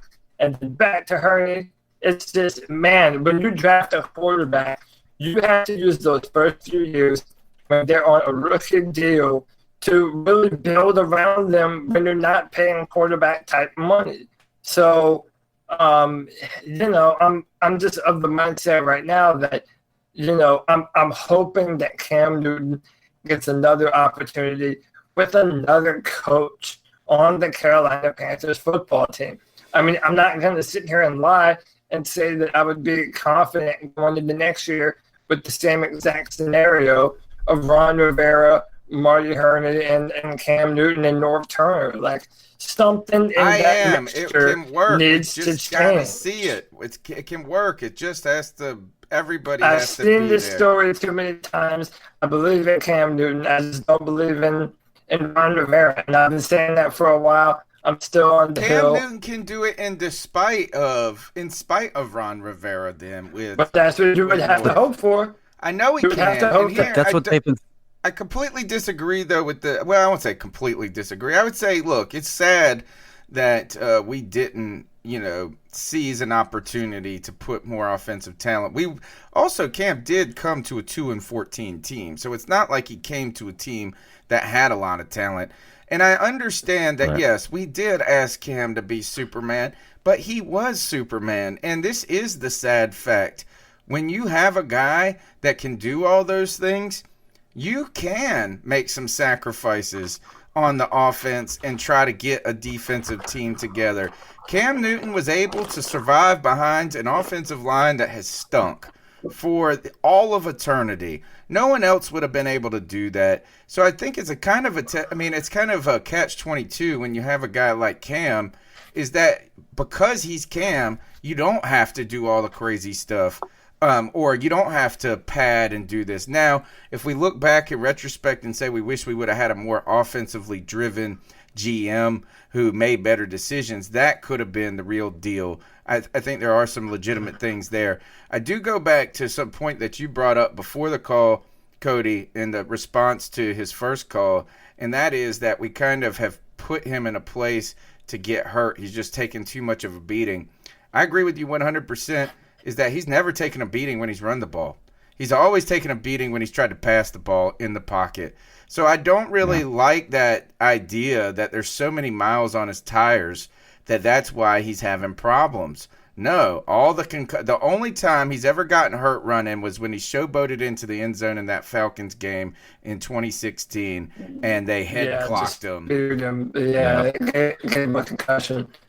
Well, Tony, real quick, to kind of piggyback on what you were saying, there were two things you just said just now that stood out to me really well. One was kind of Freudian slip, I think, when you were talking about Cam Newton was good enough to do this in spite of, and it's kind of the same comment. Was is the key word, because I don't think he, with the health problems he has and the age that he's coming in, is able to carry the team like that anymore. And I think that because we thought that he could do this in spite of, lack of weapons around him, better coaching staff, stuff like that, is the reason we're in the position we're in now. And it's still a real argument, though, to be fair to like the opposite side of my position. And Cody's got such a legitimate point here. Is our best? We only have one offensive weapon, truly. We only have C-Mac. That's all we got. Yeah. There is nothing else on that team. Yes, we hope DJ Moore becomes something. He looked great in that game. I'm excited about him. I think he can be a great player in the NFL. Curtis Samuel, hopefully he can be what we want him to be. But that's still asking a lot. There's no guys on the team offensively. Greg Olsen is old. There's nothing there offensively except for Christian McCaffrey. So there is some real merit to the point that there has been a dearth of talent on this offense. Mm-hmm. And this crazy thing that this guy Ben on Twitter was talking about, Cody, he said at one point that that Brenton Burson had hands. And I wanted to vomit. No, man, it's so stupid. This. Remember, it was like Ted Ginn. Yes, Ted Ginn has gotten way better in the twilight of his career when it comes to catching the ball. But we all saw him drop a bazillion balls. We saw Philly Brown, and Philly Brown ain't even playing in the NFL. Kelvin Benjamin, not in the NFL. Brenton Burson is probably shaving Jerry Richardson's ball sack right now. Yeah, Jericho Cotchery, Devin Funchess is on IR. I mean, listen, Cam Newton, and listen to the guy. I don't know if he's still there, but we had a guy in the chat room earlier that was talking crap about Cam and annoying the shit out of everybody. Exactly who it was. Yeah, out of everyone in the chat room. He was hitting me up on Twitter. If you want, I know it's him because he brought up Andy Dalton. And who the hell compares Cam Newton to Andy Dalton? You retard. Well, his name. You can find him on Twitter at KG373373. That's what his name is. That's the guy who thinks that Andy Dalton and Cam Newton have had comparable careers because this is one of the points. No way. This is one of the points. When Andy Dalton wins a playoff game, then you can say something. And he just got benched. And listen, let's even think about this. I've said this, man. If you look at the what we had on offense from 2014 to 2016 and especially at the end of 2017, what other quarterback in the NFL makes that offense run? I mean, and I really do mean that. I mean, knowing that you needed Cam Newton to be the predominant passer and rusher on the football team. Were you going to put Drew Brees on this Carolina Panthers team and do the same thing? He might be the only. He won't be able to win the same way. Him. You might not be able to because he that might be offensive good line. Enough to. No, it isn't. That rush attack was dependent upon Cam Newton. So you're Well, asking true that, Jonathan true that. Stewart. You're asking Jonathan Stewart to be the workhorse in 2015 through 16 and 17. You're asking him to carry the load rushing the football with that offensive line. I was a fan of Jonathan Stewart, but our rushing attack was nothing without the added bonus of Cam Newton. He was And always our leading rusher. He was our leading rusher for like 4 years. There is no other quarterback playing at the time that you could have put on this team and made it run the same way. Cam Newton elevated a relatively subpar offensive roster, and it's so. Thank you. And now it's so. My final comment on it is what terrifies me is that the story of Cam Newton will be look at what he was able to do with such a small amount of talent, and now that we have put better talent around him. Now he's too injured to be able to utilize that talent, and we're never going to be able to see the full potential of Cam. No, I don't put our quarterback situation on our receivers. I can't blame Curtis Samuel or DJ Moore for being put in this situation of having this quarterback carousel situation where they don't know who's going to throw the football to them. Kyle is learning how to play football on the job. And you can tell when looking at the film that he misses a lot of throws that they're open below. on. I hate to tell this, folks, is that you look at he has been average at best. Right. So then you can't put that on you can't put that on the other members of our offense when they were expecting Cam Newton to be healthy and ready to go. I still maintain Curtis Samuel has the potential to be a top 10 receiver in the NFL. He just hasn't been put in an opportunity to show that. I disagree. And I don't say this as I don't think that these guys are talented, but they're certainly not proven yet. I mean, you think about this. Even the Patriots have put talent around Tom Brady. You know, they have gone out and gotten guys that are, Randy Moss, you go back to then, is that if you think of Aaron Rodgers' teams, he's always had a certain degree of receivers that can do things that are proven guys as well. Right. I do think you're right, is that Cam has done so much with so little, and I'm not trying to dog those other players, but what he has really given is a team of freedom and a latitude to put a roster out like that and be competitive. Yeah. Oh, look, Ishmael of the Inferiors. Are you really trying to say that Dalton is 68, 58, and 2, and that is why you think that he is better than Cam Newton? They have been a shit show of an organization. He's only been one. When have they even been relevant in the last decade? Please tell me that. Yeah. Well, they did go to the playoffs multiple, like for Randy Dalton, like first and lost. To the Texans with Chase Daniels as their quarterback. Yeah. They lost to Chase Daniel, I think, in the Dam with and had AJ Green. Yeah, I don't want to hear that. All right, not that part. I don't want to hear this Dalton stuff. Let's see if we can go to the next call. Let's see this. What's up, C3 fan? It's hilarious. Jeff Hodge here, Chef Jeff. Chef Jeff, what's up, cuz? About 2:20, the news broke about an hour ago that Cam Newton will be placed on IR. I'm sure this is going to be the talk of the podcast tonight. I'm sure I'll be like the 50th call about it. Thankfully, it broke on a Tuesday and not like a Wednesday or Thursday like normal, and we have to wait like a whole nother week to talk about it, so that's a good thing. But I feel like it's in the best interest of Cam Newton. It does scare me that he wanted to go get a second opinion, from another doctor. It does scare me a little bit. It kind of comes off like he doesn't have faith in our medical staff a little bit, among some other things, that he said in the past and the way they've handled him. We can all agree that they haven't necessarily been the best at handling Cam Newton and his injuries, but before 2018, he only missed 3 games. So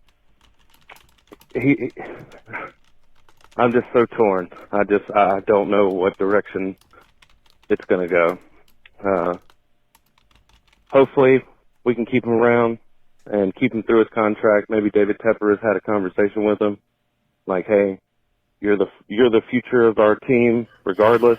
I mean, you know, I sold my tickets to a Tennessee fan, but you know, I can't help that. But there weren't people in the stands this past weekend. Cam Newton draws people to that team, regardless. Even last year, they were still filling up the stadium. But I don't know. Let me know what you guys think. Keep pounding.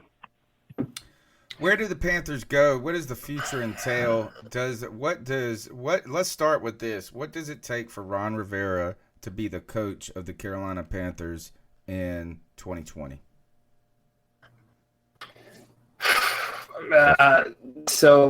Off the top of my head, making a deep playoff run or to the Super Bowl.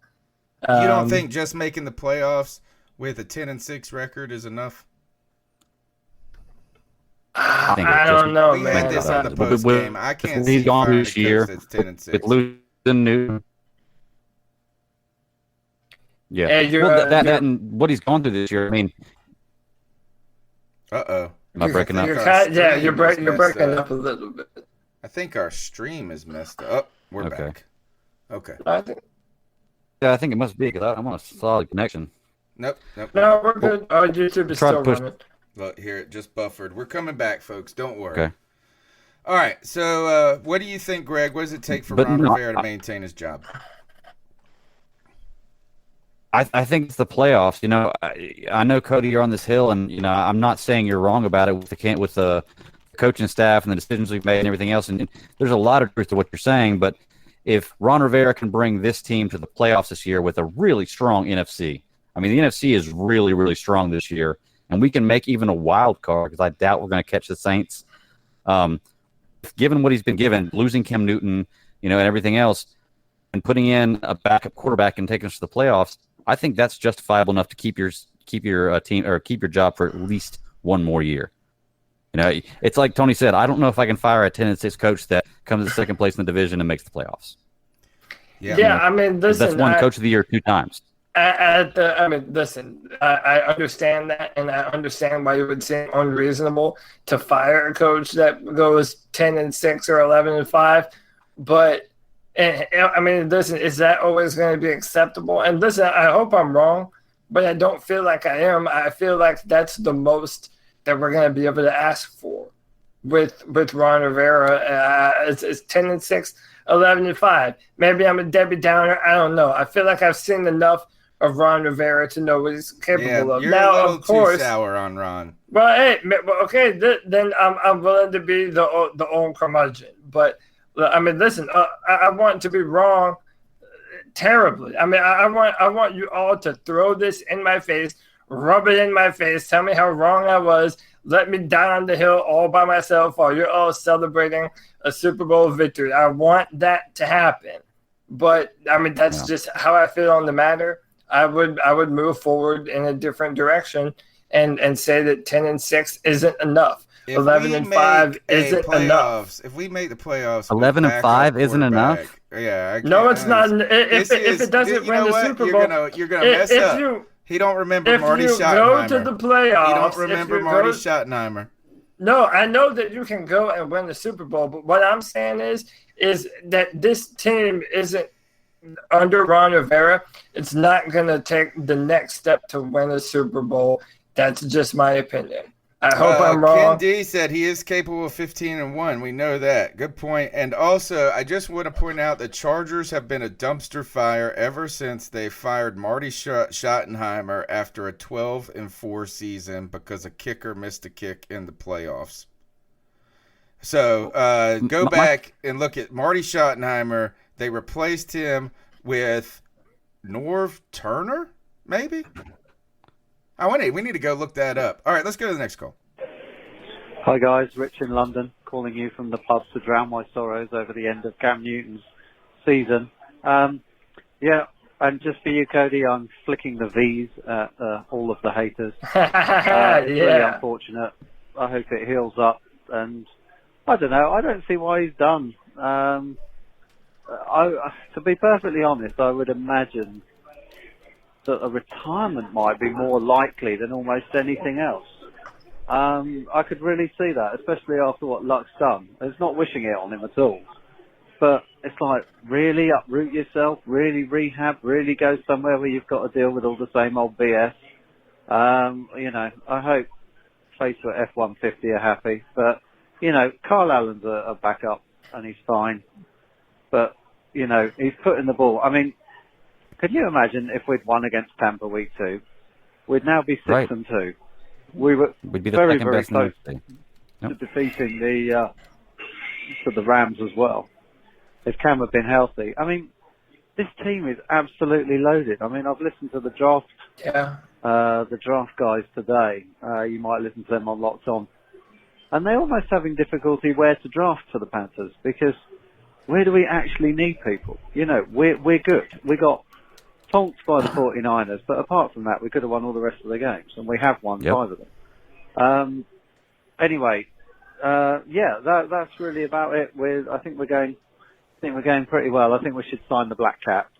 That'll do. That'll give us another option to sell CMC or put in the slot, and maybe he can score as well.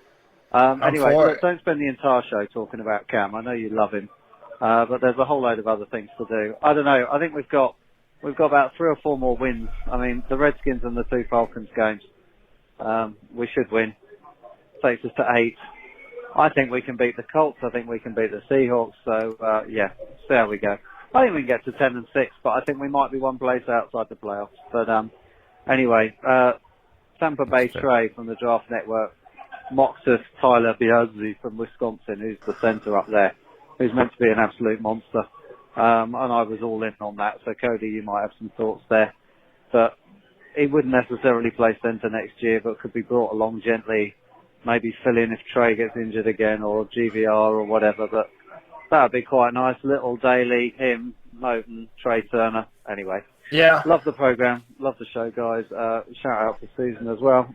Tony, G, Cody's, Fat Daddies. Take care, guys. All right. I do want to point out this. Marty Schottenheimer, head coach of the San Diego Chargers from 2002 to 2006. He goes year 1, he went 8-8. Year 2, 4-12. Year 3, 12-4. Year 5, 9-7. Year 6, 14-2. And then they fire him and they bring in Norv Turner, who went 11-5, 8-8, 13-3, 9-7, 8-8, 7-9. I don't know. I just don't like the idea of firing a coach that gets 10 wins or above. Yep. So that's my point. Cody, going back to what you were saying about the 11 wins and firing them.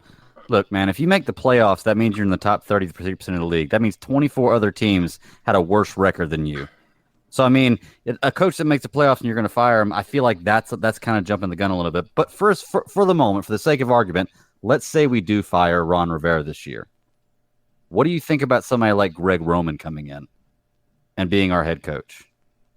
Greg Roman from offensive Baltimore. Coordinator for the offensive coordinator Baltimore Ravens. Now, he was the offensive coordinator for the Ravens now and for the 49ers when Cap was playing, when they went to the Super Bowl. Also, an assistant coach for the Carolina Panthers from 1995 to 2001. Yes, sir. Oh, okay. So we're talking about him with the Cam Newton, led offense. Yes. I mean, I think that Roman could utilize that kind of talent, and you're showing what he's doing with Lamar Jackson, and you showed what he did with Colin Kaepernick. I'm not mad at that. In my mind, that's a move in the right direction, in my opinion. Now, I also don't know a ton about him. I mean, before I felt comfortable, I would want to do a little more research about the man, about what his offensive philosophy is a little bit. But, I mean, I'm not opposed to it. I mean, I think that there are some good options out there, just as long as we're not adhering to this. Oh, well, we'll never be able to do better than Ron Rivera, because I don't believe that, and I think that there are minds out there that are on the up and coming, that are the next names in coaching, and you just have to take a chance on them. Now, sometimes it'll backfire and blow up in your face, but then other times it'll turn out to be a good fit for your football team. So I don't know. We have a lot of football left to play. I don't want to sound like I've given up on the season, because I'm always up for the coaches and Kyle Allen to prove me wrong and make me look stupid. I want to look stupid. I want to be wrong. I don't think that I am, but I hope that I'm very stupid. All right, let's turn the conversation over to CK, who came in the post-game show like Eeyore, sad after a win this past week. And what we were talking about is that you really now have your feelings and sentiments changed since Sunday, because I've been trying to force an exuberance. Like I tried to tell you in that show, I was going to get pumped about this team. It's being hard at every turn when you take a jab, when they're taking jabs at my man Cam, you know what I'm saying? And then you hear this bad news. It's hard to get excited. But there is, look, you got a team who's 6-2. You got a team now who's playing with house money. Now their quarterback, their star player on IR. You have a little certainty that these are the guys that got to go out there and make their paychecks.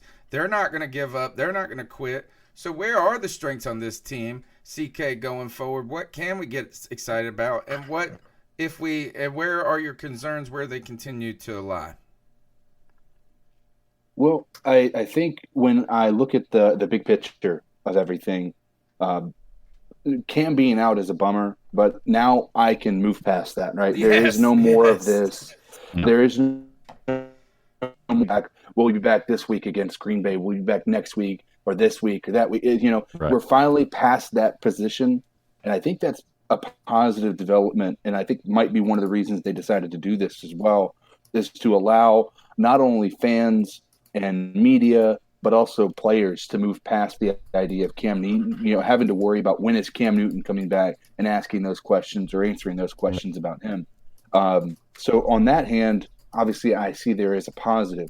On the other hand, there is the other aspect of things is I think it's one of the things we talked about. Somebody mentioned it earlier. We're really hoping that Kyle Allen is Jake Delhomme and not Matt Moore, right? Because I'm not going to say exactly the same thing happened, but similar things happened where, Delhomme went out, Matt Moore came in, looked great.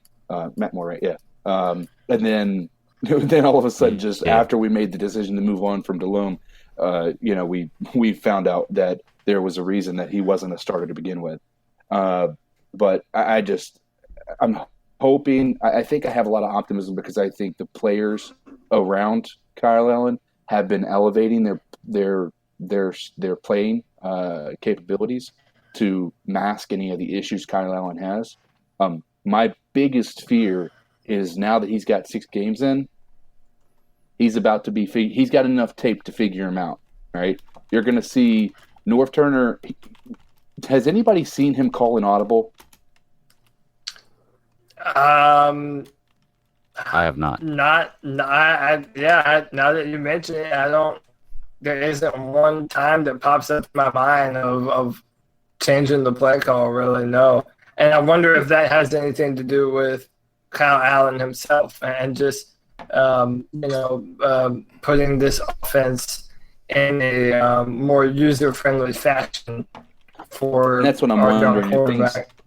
If things are simplified for Kyle Allen, how long before they're figured out by other defenses, which I think San Francisco did. Look, I'm rooting for Kyle Allen, but what we have seen, folks, is nothing to be all that. Look, we should be pleasantly surprised we found ways to win, right? But look, we've seen him be mediocre. We've seen him turn the ball over. He's starting to look mortal, and he's thrown a couple of interceptions.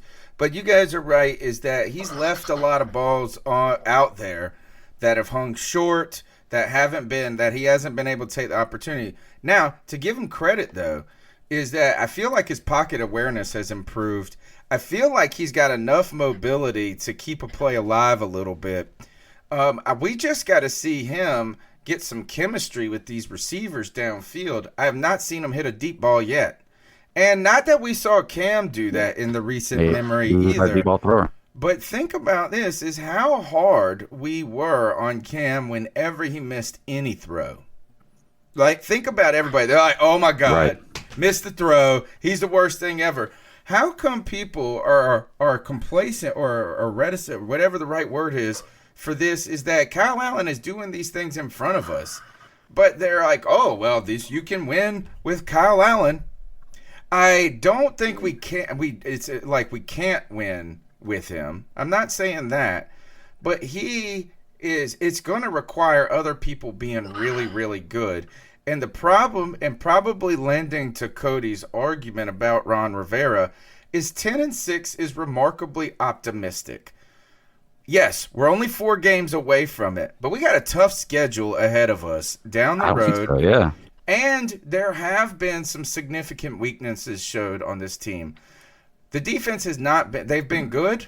They've been better than average, but they have not been locked down or great. They have caused turnovers, but they've been susceptible to the run, and they've allowed a lot of points on the board. So it's not like you're putting Kyle Allen on the 2015 Panthers defense or the 2013 Panthers defense. They're good. They're better than good, maybe, but they're not great yet. Maybe they can be better. But where, guys, do you continue to see, going back to Rich's call, Dennis Daly really stepped up to the call. Kyle Love continues to be out. There are some hidden surprises on this team. Ron Rivera singing Eric Reed's praises this week. So there are some things to be excited about. Yeah, go ahead. Go ahead. Okay, well, I was going to say, do you think that maybe having Cam Newton, where we're announcing to everybody that the offense runs through Cam and that we're nothing without Cam, do you think that maybe that affects other players to the point where now where Cam's not there and they feel like, okay, Cam's not here, I have to step up my game a little bit because Cam's not here, and maybe that's what they're doing? Like, do you think that has anything to do with what's going on? Because I'm not sure what it does to the psyche of a player who is on a team that everybody says, well, if this guy goes out, you're done and there's nothing you can do. And then when that guy goes out, now you want to prove everybody wrong. Now you feel like you have to step up. Do you think that maybe is what's going on with our players right now? I think there is something. I hope to so. That. I think there's something to that, and just my thoughts on this real quick, Cody, is that when you got Cam Newton in the room, you got your warrior right there. You know what I'm saying? You got the guy. This is going to be it. This is going to be it. But now it's time for me to pull my junk out on the table and prove to you that I'm a man still. And I think that it's time for Luke Kuechly, Gerald McCoy, and this defense to do that. Yeah, and shout out to guys like Luke Kuechly and Greg Olsen and Christian McCaffrey. I mean, listen, they love Cam Newton more than we do. They consider him to be a friend, a personal friend that they know more than just his football goings on. They know his things about him. That's their friend. But yet, I mean, they're not giving up on the season. They're wanting to go and punch teams in the mouth. And you have to respect that. And that's the motto of our team, keep pounding. And that's what the Panthers at their heart are going to do. And that's what we have to do, man. Listen, we all love Cam Newton. But at the end of the day, history is not yet written. And, the players have to have the mindset that we have a chance to win any football game that we're in on any given Sunday. And as long as they have that mindset, yeah, I still believe we have one of the better rosters in the NFL. And, there isn't a game on our schedule going forward. How do you say we have one of the better rosters in the NFL? But a few minutes ago, we were talking about how we didn't. Like, we were just saying a few minutes ago how we don't have the players. Well, that are going to Tony said that. I was saying that. Okay. Tony said that, and I disagree with Tony. Let's click down the list. I think that, and listen, I know you guys are going to jump on my ass, but all right, so I'll pick another guy. I'll say Sean McVay instead of Kyle Shanahan. I'm so tired of him. All right, sure. Shanahan, McVay. Listen, if you don't like them, that's fine. But at this point, you can't deny that those dudes are game planning on some next level type shit. No, what I'm saying is, if you had that kind of coach with this offensive weapon, with this type of offensive weapons, you would not think that we don't have high quality weapons on our football scored 3 team. points in the DJ Super Bowl Moore, versus the damn Patriots. 3 points. But listen, I said pick one. McVay, Shanahan. That's who I'm picking. It doesn't. Okay, my point is Norv Turner is not utilizing, and I don't put it all on him because, like we said, Kyle Allen is working through some shit. But listen, if this offense is not where you want it to be, it's not because we do not have the talent to be able to do it. We've had one game. We've had 2 games where we scored below 20. I think we only had 2 games where we scored below 30, right? No, or 28. Yeah.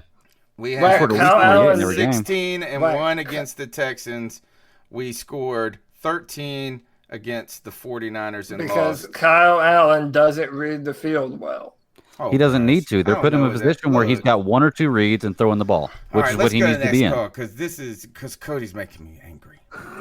Let's go, man. Hey guys, Kyle again. I got so much to say on the Cam situation, but oh wait, I missed his first. I keep most of it to myself. Where is his first? Honestly, at the moment, this is the best thing they could do for Cam. One time in his career, the Carolina Panthers are going to let Cam Newton heal completely up. So maybe they're forced to. To me, I've already seen on Twitter all this bullshit already. Cam Newton done in Carolina. He played his last football in Charlotte. Blah, blah. We got to deal with this shit now for the rest of the season. I know. That's true. But this shows me that Carolina's actually they're committing to Cam getting healthy and giving it one more go to show him what he's got. Optimism. Cam Newton's 100%. Not one doubt in my mind. Cam Newton's going to get that contract. Honestly, I don't really want to say this, but probably means Ron Rivera will get at least one more year to prove what he's got. As far as he goes, I'm not sure after next year if he'll have it, but as far as Cam goes, at 100%, Cam Newton, we all know who he is. He's going to get that contract extension. So just tune out the bullshit until Cam Newton can get back on the football field, and let's root for Kyle Allen and our Carolina Panthers to do what they do, man. Play football, and let's just keep pounding, baby. If Cam Newton does not have the does not end up getting surgery, and all current reports, at least from the Panthers, are saying that they are going to continue the course of he's been advised by the doctors to rehab this. By the way, somebody told me this on Twitter, that he went and saw the best foot podiatrist in the world. Not the foot podiatrist, the best podiatrist, because that would be saying the best foot. I did ask him this, is how do you qualify, like what qualifies you as the best foot doctor? Like, are you like the best at removing bunions? What is it that makes you so much like greater than the next great podiatrist? And how do we know that? He's got a perfect PBR. What does that mean? Podiatrist. Oh, a perfect, like a quarterback rating, like a. I was like, oh god, he's never lost a foot. It was a slow burn, but it was worth it. It was. All right, so I think this is that I do think without Cam Newton having the surgery, I don't understand where the idea of parting ways, why you wouldn't say this is our best move going forward. If Cam Newton doesn't have surgery and plans to really and can rehab this, is to go into next season with the same exact plan as this one. And that's Cam Newton with our starter and Kyle Allen as our backup. And God bless, we hope Cam Newton works, but if he doesn't, we still know that Kyle Allen is at least serviceable enough to keep fans in the stands.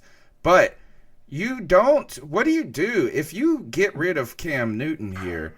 You can't go out in the draft. I don't want to see us trade up for somebody and get into that hellhole of being betting so much more than just a draft pick on a guy you are uncertain about. I don't like trading up to the number 1 or number 2 for a quarterback because they rarely work out. And I think, Greg, you brought this up before the show, is what are some of the other options? No, we haven't talked about Dante Moncrief, and we got to. But what are the there is a second option. It might not be Cam with the Carolina Panthers, and it might not be Cam being released. What potentially could happen? He could be traded. Well, I think that, I think that whatever happens, the decision needs to be made very, very soon so they can move forward on executing that plan. But like you were saying, he can be traded, and I've come up with a couple hypothetical situations that if we decided we wanted to go with Kyle Allen as our future, because let's be realistic, y'all, Kyle Allen is not what Cam Newton is. We know that. We're not saying that. But Kyle Allen seems to be a Jake Delhomme. Jake Delhomme took us to the Super Bowl. You don't have to be the best quarterback in the NFL to win the Super Bowl, okay? We have a good enough. Can't even sniff Jake Delhomme's jockstrap yet. Jake Delhomme was really good before he got hurt. And Kyle Allen has not been bad. Think about it. He started 7 games. He's 6-1. He has 4 interceptions through 6 games. It's a crazy day when I'm defending Kyle Allen. But I've got to give him his credit. But didn't that happen with Matt? That happen with Matt Moore and Jake Delhomme too? You're right, but we never know. You never know what's going to happen. I mean, but here's my thing: is we've got to make the decision because whatever happens, the rest of the league's opinion is going to change with Cam Newton based on where we go in the future. There are a few options. If we don't get rid of him next year, he's got to start. If we do play him next year and he plays really bad, it's going to mess up any potential we have to trade him. And we don't want Cam Newton to walk out the door and go to another team and blow it up. So I have a few trade proposals I want to put out there real quick. No. I know that they're off the wall. My answer is no to all of them, but go ahead. My answer is no, too. I don't want to trade him. But like I said, I'm a realist. And if we decided to, think about this. What about Cam Newton and a second-round pick, or our second-round pick, to Denver for Von Miller, and then run with Kyle Allen? Nope. Denver for Von Cam Newton to Chicago. Cam Newton, because Cam Newton and Von Miller are always going to be joined at the hip. Number 1, number 2. They played in the Super Bowl against each other. They're the best 2 players in that draft class. You know, and Denver could afford to give up one of their defensive ends because they have Chubb now. And I think John would. Well, yeah, okay, that's true. Okay, all right. Well, like I said, these are hypothetical. No, is Von Miller's old? Yeah, he's starting to degrade a little bit. He's just old as Cam. Yeah, same but it's like different position too. Okay, my thing is this. Well, I mean, look at Julius Peppers. All right, so Julius we played for what? that years? one. Next one. Yeah, I would say no. Next one. How about Cam Newton, a second-round pick to Chicago for Khalil Mack? Why do we got to give a second-round pick too? No, but also because I don't think anybody's going to trade you straight. I don't think anybody's going to trade you an all-star player straight up for Cam Newton right now as we speak. Well, but hold up. I hate to. Would you trade Cam Newton to Chicago for their first round pick? But hold on, Tony, because the whole point of the Bears conversation is that they have the defense, and they just went and gave Khalil Mack all this money and a fat new contract, and they gave up the picks to get him. The whole point of mentioning Chicago is that, you know, it's reasonable to assume that the Bears are only a quarterback away from being a competitive football team. So I would say no to that offer. The only offer that I would genuinely accept is if the Bears evaluated Cam Newton to be enough to be traded for a first-round pick. Okay. If it's a first-round pick, that's the only way I even consider it. And even still, there's to no be a top 5 or top 8 man.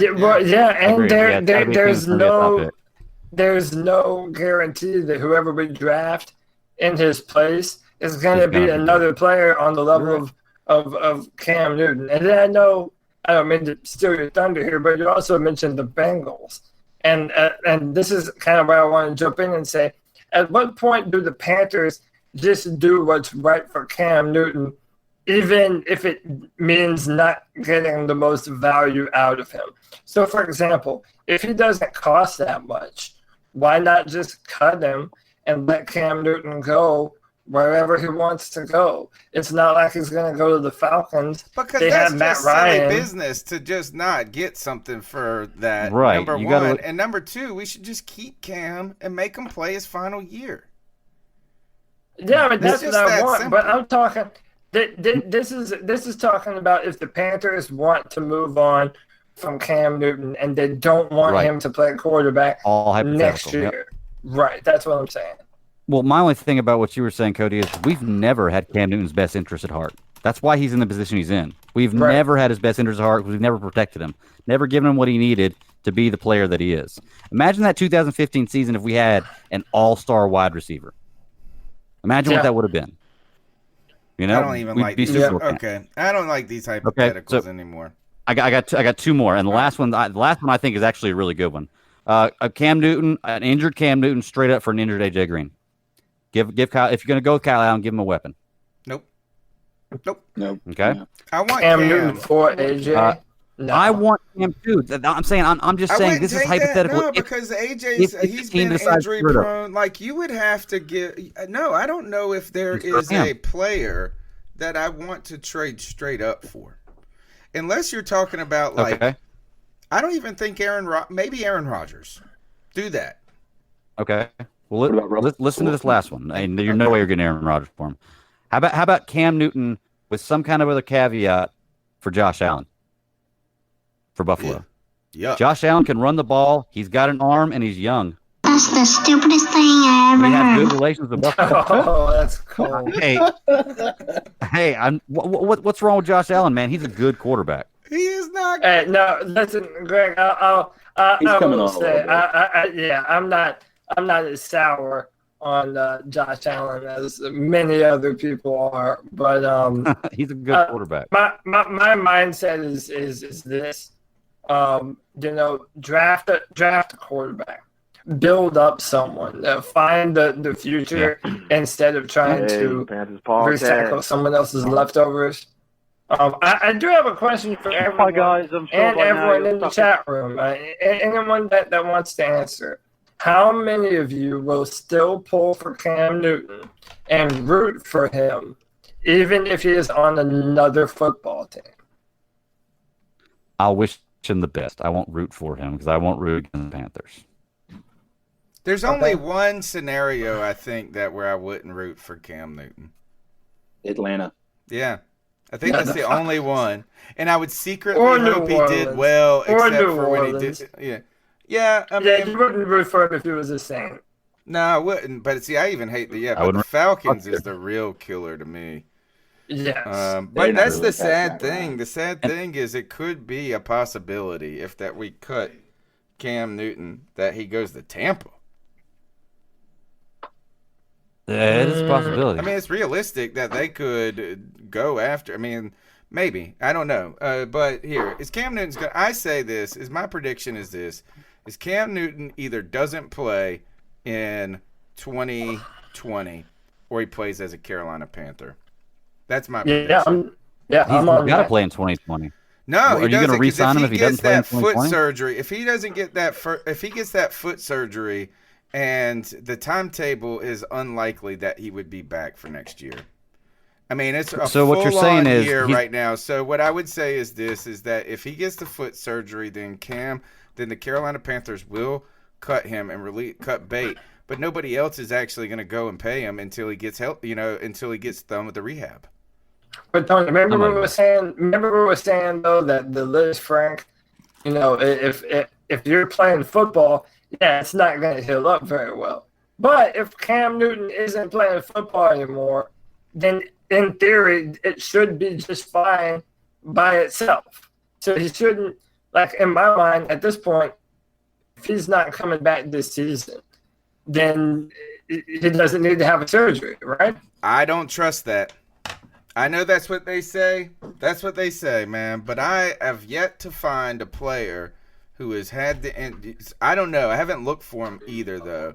But I've never heard of a player not get the surgery when it comes to Liz Frank. And all I could say is the real evidence I'm going off of this is Brady Quinn and the Pick Six podcast. He said several weeks ago when they diagnosed as Liz Frank that he tried to do the same thing, rest, rehab. And he said it was the worst decision of his career.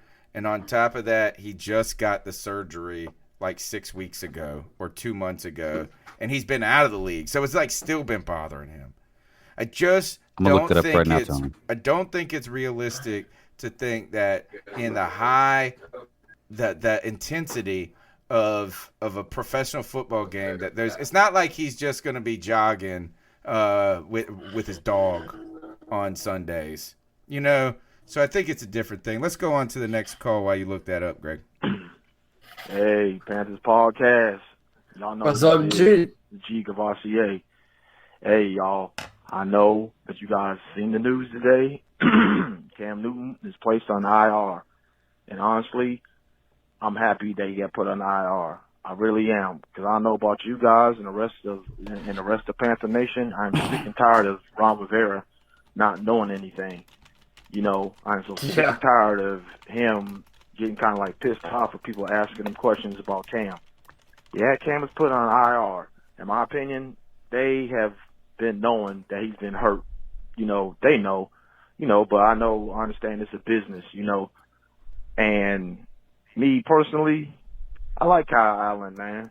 And people saying he's not the future and everything like that, but I'm just like, hey, the last game we played against Tennessee, he had a 90-yard drive, man, 8 for 8. That's pretty damn good, you know what I'm saying, doing 90 yards. Yes, he'll make mistakes because he's an NFL quarterback, but like I said, I am a Panthers fan. I'm a Cam Newton fan, but I was a Panthers fan before Cam Newton even got drafted, man. And I know a lot of people want us to look into the upcoming drafts in the future. And Cody, I know that you probably would love for Trevor Lawrence to come to Carolina. Hey, he's a damn champion. I wouldn't hate it. You know what I'm saying? ACC champion, national champion. He's 6'6". He's a big dude. You know what I'm saying, man? My opinion, I don't know. Because if he comes, what about Will Grier? Will Grier, will he be the future, or will he just be a backup like Derek Anderson was, or will we stick with Kyle Allen? I don't know. But I am happy that he got put on the IR. And if I was Cam, I would get surgery. I really would. Because I don't know if they're going to let him go after this season. I don't know. So give me your thoughts on that. And I'll always remember, keep pounding. Keep pounding. Kyle Allen is, if you were thinking about people that you've had sexual relationships with in your past, he's someone that you had a good time with, but you ain't gonna marry. Yeah, he's called that the side chick. Just say this is, hey, it's a nice weekend. It was a nice 6 months, but I don't know if I can see myself with you for the rest of my life. Greg, who is the list of players that have come back from this Liz Frank injury without a surgery? Have you found any? All right, I'm sitting here looking at it. Julio Jones fractures Liz Frank in 2013, and his next 2 seasons without surgery were his career best of all time. Brian Westbrook injured his Liz Frank in 2005, and his next 2 seasons were the career best rushing. No surgery. Career. Le'Veon Bell suffered a minor injury. No surgery. Le'Veon Bell suffered a minor injury to his Liz Frank in 2013, and his next 2 seasons were the best of his career. The rest of that kind of goes down. MJD had a Liz Frank in 2012, no surgery, and he never had a good season after that. Antonio Holmes suffered his Liz Frank in 2012, had a sharp decline. Cedric Benson had a Liz Frank, no surgery, and never had a snap after that. And Ronnie Brown and Darren Fadden both had Liz Frank, no surgery, and their careers were pretty much over afterwards. So most people, if you do the surgery, it's pretty much, but there are a few exceptions: Julio, Brian Westbrook, Le'Veon Bell, that didn't have the surgery and came back and had career, seasons after that. Man, that Julio example. Now that Julio example is pretty compelling right there, because Julio is pretty damn awesome. Yeah. So I hope that's the news. All right, let's keep. Yeah, Le'Veon Bell too. Let's go to the next call. Hey, what's up, C3? This is Jordan from Pittsburgh. I'm a Jordan, what's up? First-time caller. Hey, I tweeted at you earlier today, Cody, about Cam Newton being placed on IR. I mean, it just seems bad, man. I mean, I want him to be back on the field next year, but I don't know if it's going to happen. I mean, and if it doesn't happen, they end up, getting rid of him, which I hope they don't. I'm ready to die up on that hill with you, Cody. I think Ron should go. I think they need to clean house if that happens. I mean, he is the face of our franchise, and to give up a dynamic athlete like that, it's just ridiculous. But let me know what y'all think. Keep pounding. When do you think the latest possible moment, Cody, that you can make that decision is? You mean on Ron Rivera? No, on Cam. Because for me, I feel like, hey, if we're not going to really lose any money by cutting them, we've got all the way till June. You know, and you can really see where Cam is going at that point. Now, you're not able to make a decision for the draft, but really, at 6-2 this point, we couldn't even. Last year, we lost it felt like 12 in a row, 10 in a row, 9 in a row, whatever the hell it was. It felt like an eternity of losing, and we still were picking like 15 or something like that. So, I mean, do you even make a shot and go for a quarter? I mean, like, I don't even think the draft next year is realistic, so I think you almost get till June to make the decision. Yeah, that sounds about right to me. But listen, to kind of echo the sentiment of our caller, and you know, Cody said this, man. Like, if we're gonna have this discussion, you know, the same discussion every week about Cam Newton, it's gonna end up being long. Dude, we've been having the same discussion about Cam Newton for the last 9 years. So it's like, don't we want to be at the point where we can move on and not have to have these same discussions all the time? It's time for a fresh new start here in Carolina. That's what I ultimately hope for. Second to us going on and having a very successful year this year. I mean, if we're able to pull out a Super Bowl, dude, who would have ever imagined that was going to happen? I still can't imagine that. Yeah, I mean, none of us can. So if we're talking about if this isn't the team to do it, then we might need to do something different. I tell you, I've said this on the show, guys, all the time, is Cam Newton will be the focus, to be the opening and the central focus of this podcast until he's not a Panther. And that is probably still, after he's not a Panther, it might take 2 months for it to not be the focus. It's just the reality. Well, Cam, let me ask you this. that's why the show is called Carolina Without Cam? Really? It might be. Let me ask you this, fellas. Go ahead. Cam Newton hits the market. We cut him. He hits the market. But don't you think that the biggest headline and the biggest thing around the nation is going to be of top free agents, Cam Newton being on that list? Oh, yeah, without a doubt. I mean, you don't think that the rest of the league is going to look at that as, oh my gosh, Cam Newton's available?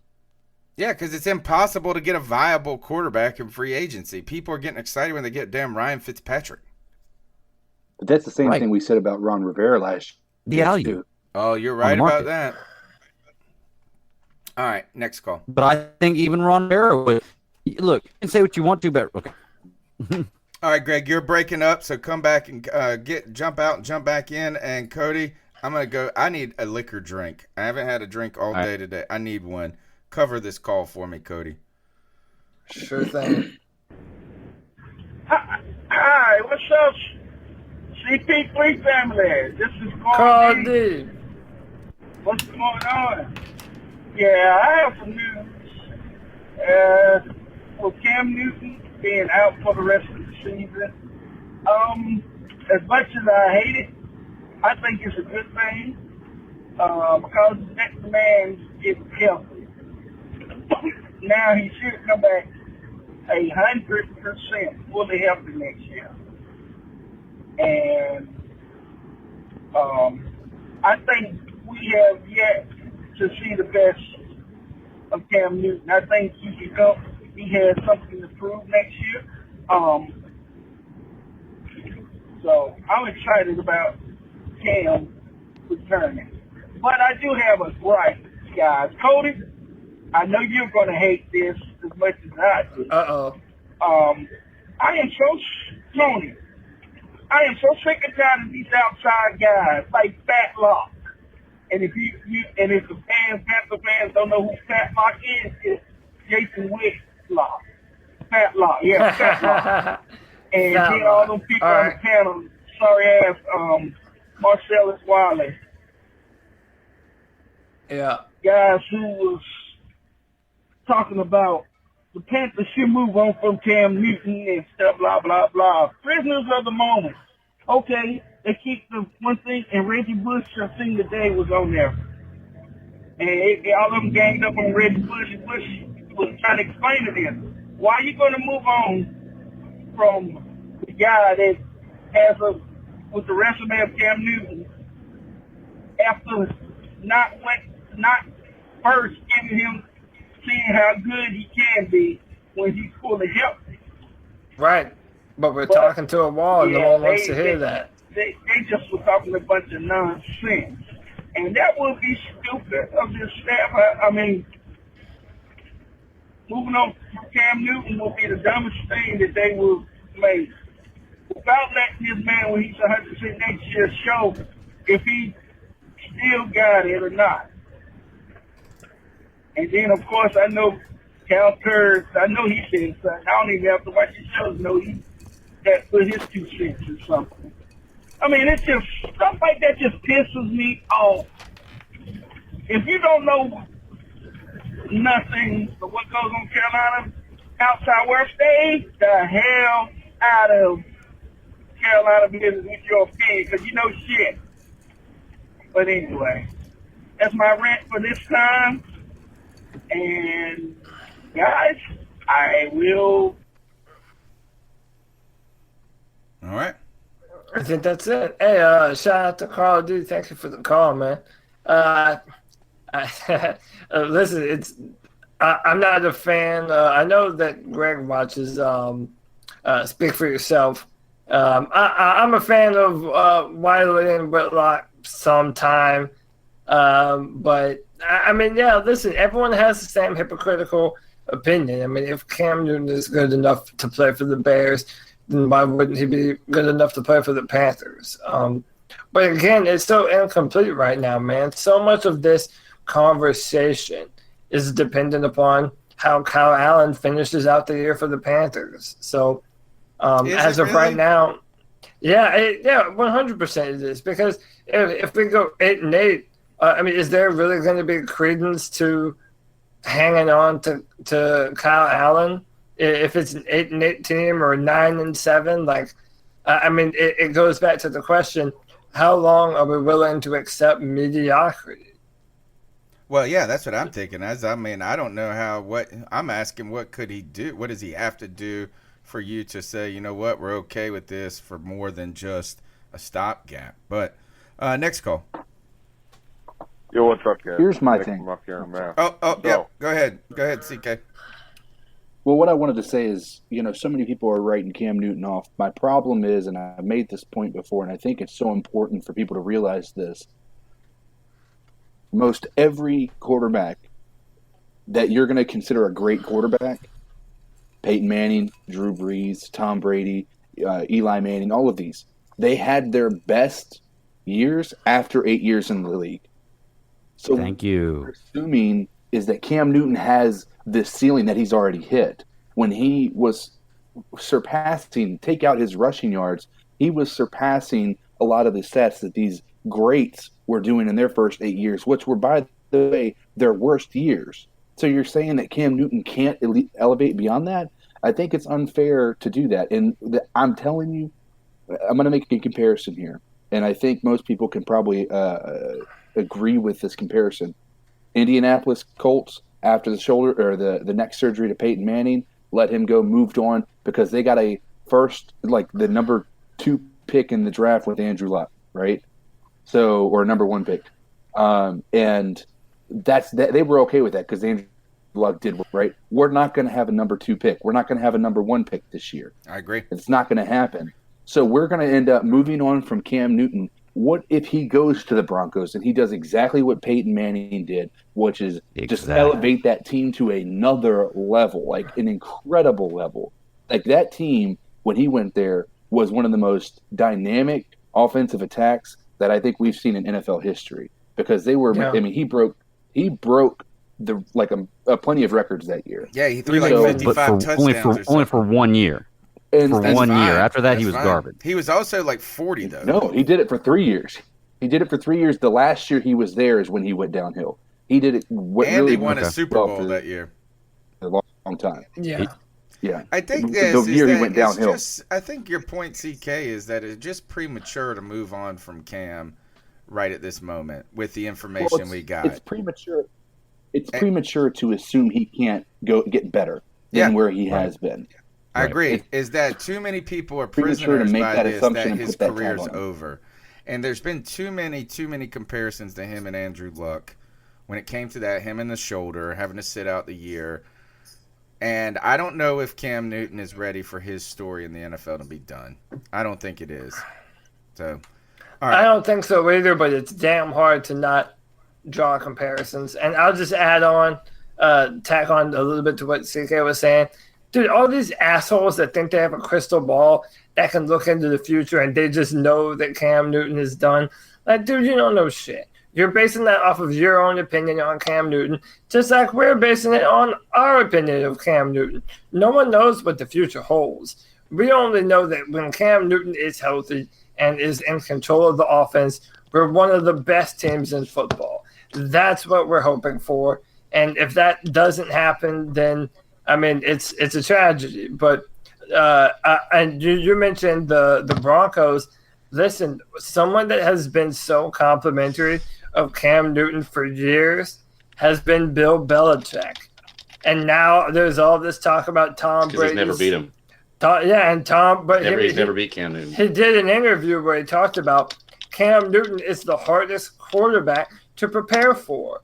I mean, he really is a tough time to prepare for. So, dude, imagine if Cam Newton was signed by a Bill Belichick Patriots.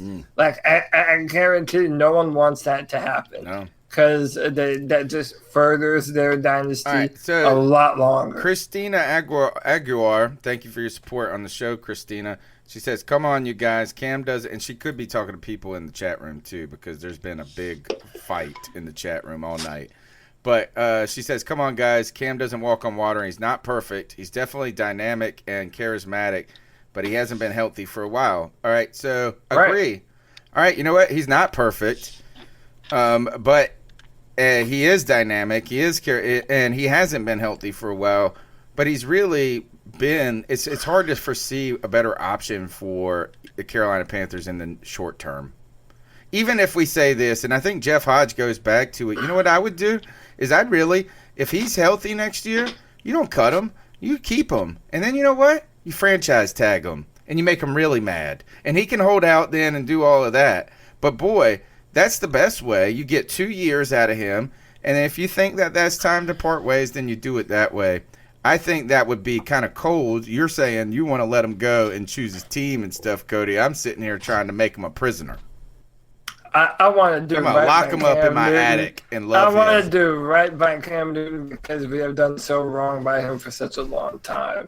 So Underground West said he has not been healthy, but he does walk on water. He has not been healthy, but he does walk on water. Yes, good point. I also don't think that Cam Newton will be mad at us for franchise tagging him and pay him $35 million for that year. Because the franchise tag by that time is going to be about $32 million. I don't think he's going to be that unhappy with that. When he hasn't played that well, I don't think he's going to get a contract that gives him that much money anywhere else. So a franchise tag might be the best thing for him. I tell you one thing, is find somebody who loves you like Tony loves Cam Newton. That's my advice. There you go. I don't know if you'll find that anywhere. That's assuming that we keep him after next year. You know, with right. That. What's really interesting is next year, even with that $21 million that he's scheduled to make, he's still the 15th highest paid cute quarterback, which means he's got. Yeah, that's really cheap in today's economy of quarterbacks. So if you want to be able to move forward and actually have a winning franchise next year, Kyle Allen isn't going to get the job done. They're going to be enough tape on him to where they're going to see where his weaknesses are. He can grow, certainly. I don't think he has a high ceiling. I think Cam Newton provides a much higher ceiling and a lot more optimism within the fan base. And the empty seats in Bank of America Stadium on Keep Pounding game against the Titans should illustrate that. Is this true? Look, I just Googled 2019 quarterback salaries. Stafford, $29.5 million. Kirk Cousins, $29 million. Aaron Rodgers, $26.5 million. Russell Wilson, $26.2 million. Ben Roethlisberger, 26.2. Eli Manning, 23.2. They did $23.2 million to have Eli Manning be your backup. Then Cam Newton comes in at 23.2. Phillip Rivers, 23. Drew Brees, 22. Derek Carr, 22.5. Jameis Winston's getting paid $21 million this year. Marcus Mariota got paid $21 million this year. Andy Dalton got paid. You're talking about dude, Matt Ryan only made $15 million. He deserves it. What a joke. Let's break up these calls momentarily and bring in Raphael Esparza, MyBookie.ag.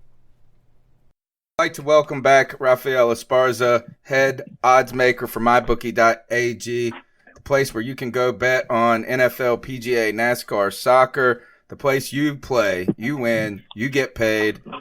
Raphael, it's a sad day for Panther fans. Cam Newton to IR. We're contemplating our future, so we're ready to bet. We're ready to bet on other teams. Don't be too shy. Is it really a sad day? I mean, a lot of people thought that he wasn't going to be a Panther next year anyway, so I don't know how bad of a sad day it's going to be. At least you now have, now you know he's not going to be there this year. So now is Kyle Allen your quarterback, or maybe you can look at the draft, trades. There's going to be some good quarterbacks out there at the end of the season. So at least you have clarity now with some teams like Denver who has no clarity. I don't know. We want Cam. We want Cam forever. Never expected a time without Cam. It's one of those, it's just a hard moment for some of us. But let's look around the league and talk about some of the things that are happening in the betting world. Right now, if we just focus on the NFC South like we like to do on this show, Arizona Cardinals are going to be going to Tampa Bay. Tampa Bay, man, again, a team. You saw Jameis Winston go in front of the microphone and say that, the glass is half full and also half full of air. Is that hot air? What is the Tampa Bay Buccaneers? I can't figure them out. I like the Cardinals. I don't know if I like. I think the Cardinals are getting better each week. Where do you see this kind of shaking out? Yeah, I agree. I think the Cardinals are getting better each week, and I look at maybe taking the Cardinals. I think the betting public opened up at 5.5. Tampa Bay quickly got bet down to 4.5, and I would not be shocked if we see 3.5 by kickoff. I still think there's great value with the Cardinals at plus 4.5, because what Tampa Bay team are you going to get? Are you going to get good Jameis, or you get bad Jameis who throws interceptions all over the place? This number opened up around 6, and the bettors have told you they have no confidence in Jameis in Tampa Bay. I still think there's value at 4.5, and I would not be shocked if this thing continues to plumble down as Arizona money comes in. We've been fading the Atlanta Falcons all season, and it seems like the betting public is fading them pretty hard. The New Orleans Saints, they go to New Orleans to face a division rival. They're 13.5-point dogs. The Atlanta Falcons are. Is it really this bad? Because, division game, you feel like these guys, we play each other tough in those spots. But the Falcons, man, they just cannot play defense. 51.5 points is the over and under there.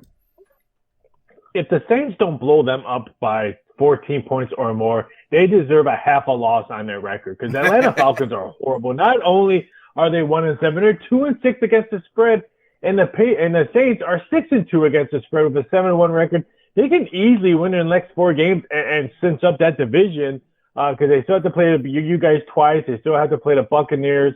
This should be an ugly blowout game. But like I said, if they win by, let's say, a late second field goal, they should be 7-1.5. They should easily blow this team out. I'm okay with that. I'm totally okay with that, because I think this is a trap game. I would put my money here on Atlanta. I know that you probably want to stay away from this. 13.5 points, though, against the division team. And I just can't figure out why Atlanta's so bad.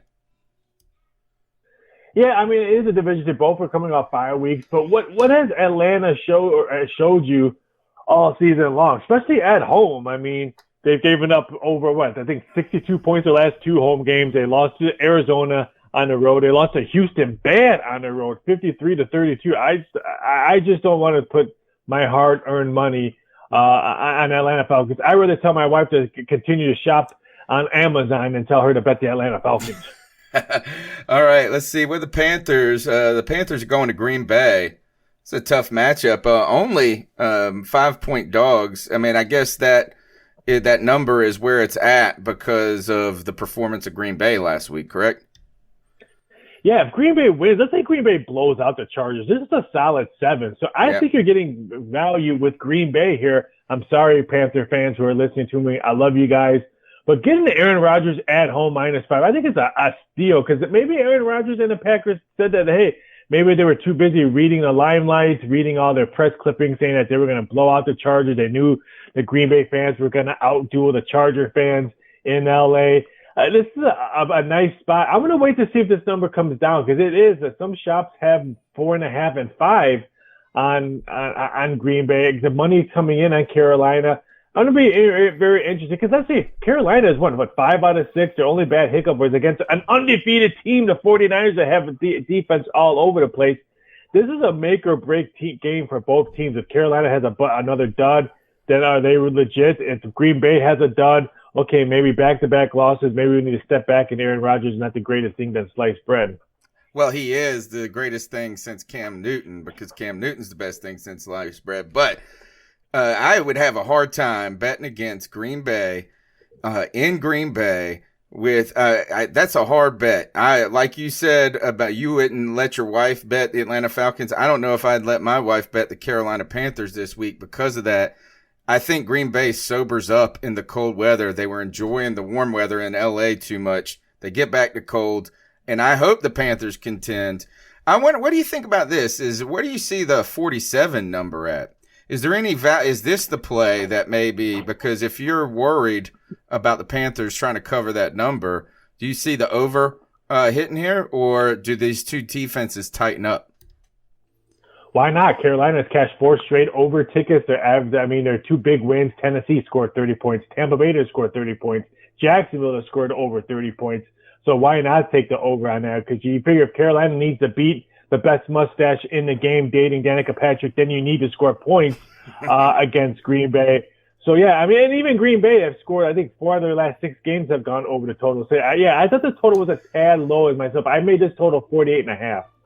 Okay, well, go. You got time, folks, to go to MyBookie and get on the 47 action. There's some value there. Let's look around the league real quick. Next game on the slate, it's a 1 o'clock game, Detroit Lions at Chicago Bears. I'm surprised that this isn't a pick'em, to be honest. Why you got the Bears favored here when they can't? They mustered 9 yards of offense in the first half of last week's game. People keep on asking me why the Bears favorite because Bears money does come in, and no one really bets the Detroit Lions. Hello to the Detroit Lions, but let's face it, Matt Stafford, who's probably the quietest MVP candidate, leads the league in touchdown passes. Give me Detroit in this one. I want nothing to do with Trubinsky. I want nothing to do with that offensive line, and it's not all Trubinsky's fault. It's that offensive line that gives him no support whatsoever. But of course, you're always going to blame the quarterback, not the offensive line, because who can name one guy on the offensive line of Chicago Bears right now that's listening to this podcast? Nobody. I can't even name someone in that offensive line. So, yeah, give me the Lions plus the points. I like the Lions here because I think the Lions are one of those teams that people assume are bad because they're the Lions, and then you look at some of their struggles in the season, you see that tie, Arizona comes back, but I think the Lions are a better team than people give them credit for. Minnesota goes to Dallas. Dallas 3-point favorites. The Minnesota Vikings got kind of a sobering loss. They lost to Harrison Butker, who is a former Carolina Panther, actually, kicked a last-minute field goal. Right here, the over-under's 48. How do you see this panning out in Dallas? If you throw that victory out that the Dallas had at home against the Eagles, they've beaten the Giants, the Dolphins, and the Redskins, and the Giants again. I like the plus points here. Give me the Vikings. You said it, close game. Easily could have won that game against Kansas City that snapped their 4-game winning streak. I think they can compete in this game, and I think they can win against this game. Dallas does not have home field advantage. Jerry's World is an easy place to steal a road victory. Give me the Vikings. What do you think about Thursday night football? Los Angeles versus Oakland. You got the California teams going after it. Los Angeles, 1-point favorite. I feel like all of that is coming from the very fact that they just beat Green Bay. But they have stunk all season, though. I agree. I like the Raiders here. They've covered 5 out of 8. And let's face it, the Raiders have been probably one of the biggest surprise teams that no one's talking about because everyone thought they were going to stink this year. and maybe rebuild and start thinking about all their draft picks they have when they move to Vegas. But yeah, I like the Raiders here. And the Chargers, are they going to be in London next year? Are they going to be in Mexico? Are they going to be in St. Louis? All the teams that people want the Chargers, because I don't think the Chargers stay in LA. Give me the Raiders in this spot. Why do you not I want to pick your brain on that. Why do you think the Chargers can't, as they build that $1 trillion, $1 billion stadium? Why do you not think that LA just too fickle for two teams? Yeah, too fickle. They're both fighting with each other. The Chargers and the Rams, both owners hate each other. One needs to go, one needs to stay. The Rams will be supported. And let's face it, anytime you see that Thunderbolt, you're going to think San Diego, not LA. Either go back to San Diego or go out of the USA, which I think the Mexico City Chargers or maybe even the London Chargers would sound better than the Los Angeles Chargers. Is there any value with the Bills this week? They go to Cleveland, 2.5-point dogs. The Bills, that we've learned that they might not be a dominant team, but they still got a good defense. The Cleveland Browns are the Cleveland Browns. They are a mess, and I don't know how they come out of it, but do you think that the home field advantage here is enough, or is there any value here with Buffalo? 39.5-point over-under there, too. It'll probably under because that Buffalo D is really good, and I like Buffalo. Cleveland's too worried about what cleats they can wear on the field, how much time do I have to shave my mustache or beard. Can we bet on that? Can we bet? Can you get a prop bet on that? I will. I'll put a prop bet up, and I'll tag you on Twitter when sometime this week about prop bet. Will someone shave a mustache off? But let's face it, the Browns need a head coach that has discipline, and their head coaches lately have no discipline. Give me Buffalo. I want nothing to do with Cleveland. I'd rather bet the Cleveland Cavaliers to win the NBA championship than to bet the Cleveland Browns to win a football game. I tell you one thing is Monday Night Football has been a train wreck this season, but boy, do we got a matchup this week. Seattle Seahawks travel to San Francisco. You know it's going to be tough. I think 6 points is a lot here for San Francisco. You keep wondering, when will they lose? Will they lose? And Seattle, it's one of those teams, man, they always find a way to be relevant. It doesn't matter what circumstances are facing them. This is a tough game to bet here, but people like to make a little bit of money back on Monday after the weekend. 46.5 over under here. I kind of like the over, and I'm worried about taking San Francisco. I'm leaning towards the under myself. I know Seattle threw up 40 points against Tampa, but that's against Tampa Bay's defense. Look what the 49ers defense can do. They held you guys to 13 points. They held the Redskins and Rams to a total of 7 points. And this is a battle of quarterbacks that had some weird history. Seattle, Russell Wilson would not have sex until he was married with his wife. And you have Jimmy G, who's dating porn stars. This is a fantastic matchup. I can't wait to watch this. I think it's going to be a defensive battle here. I know you said the over, but I think if the 49ers need to win this game, they need to keep it under. If you like Seattle, then maybe bet the over, because I think Seattle's going to need to put up at least 30-plus points against this 49er defense. So if you want to bet the total, look at who you think is going to win the game before you bet that total. You think Josh Gordon plays in this game, and does that factor in at all? I don't think it's going to factor in. I don't think he does play. And if he does, how much does he know in the playbook?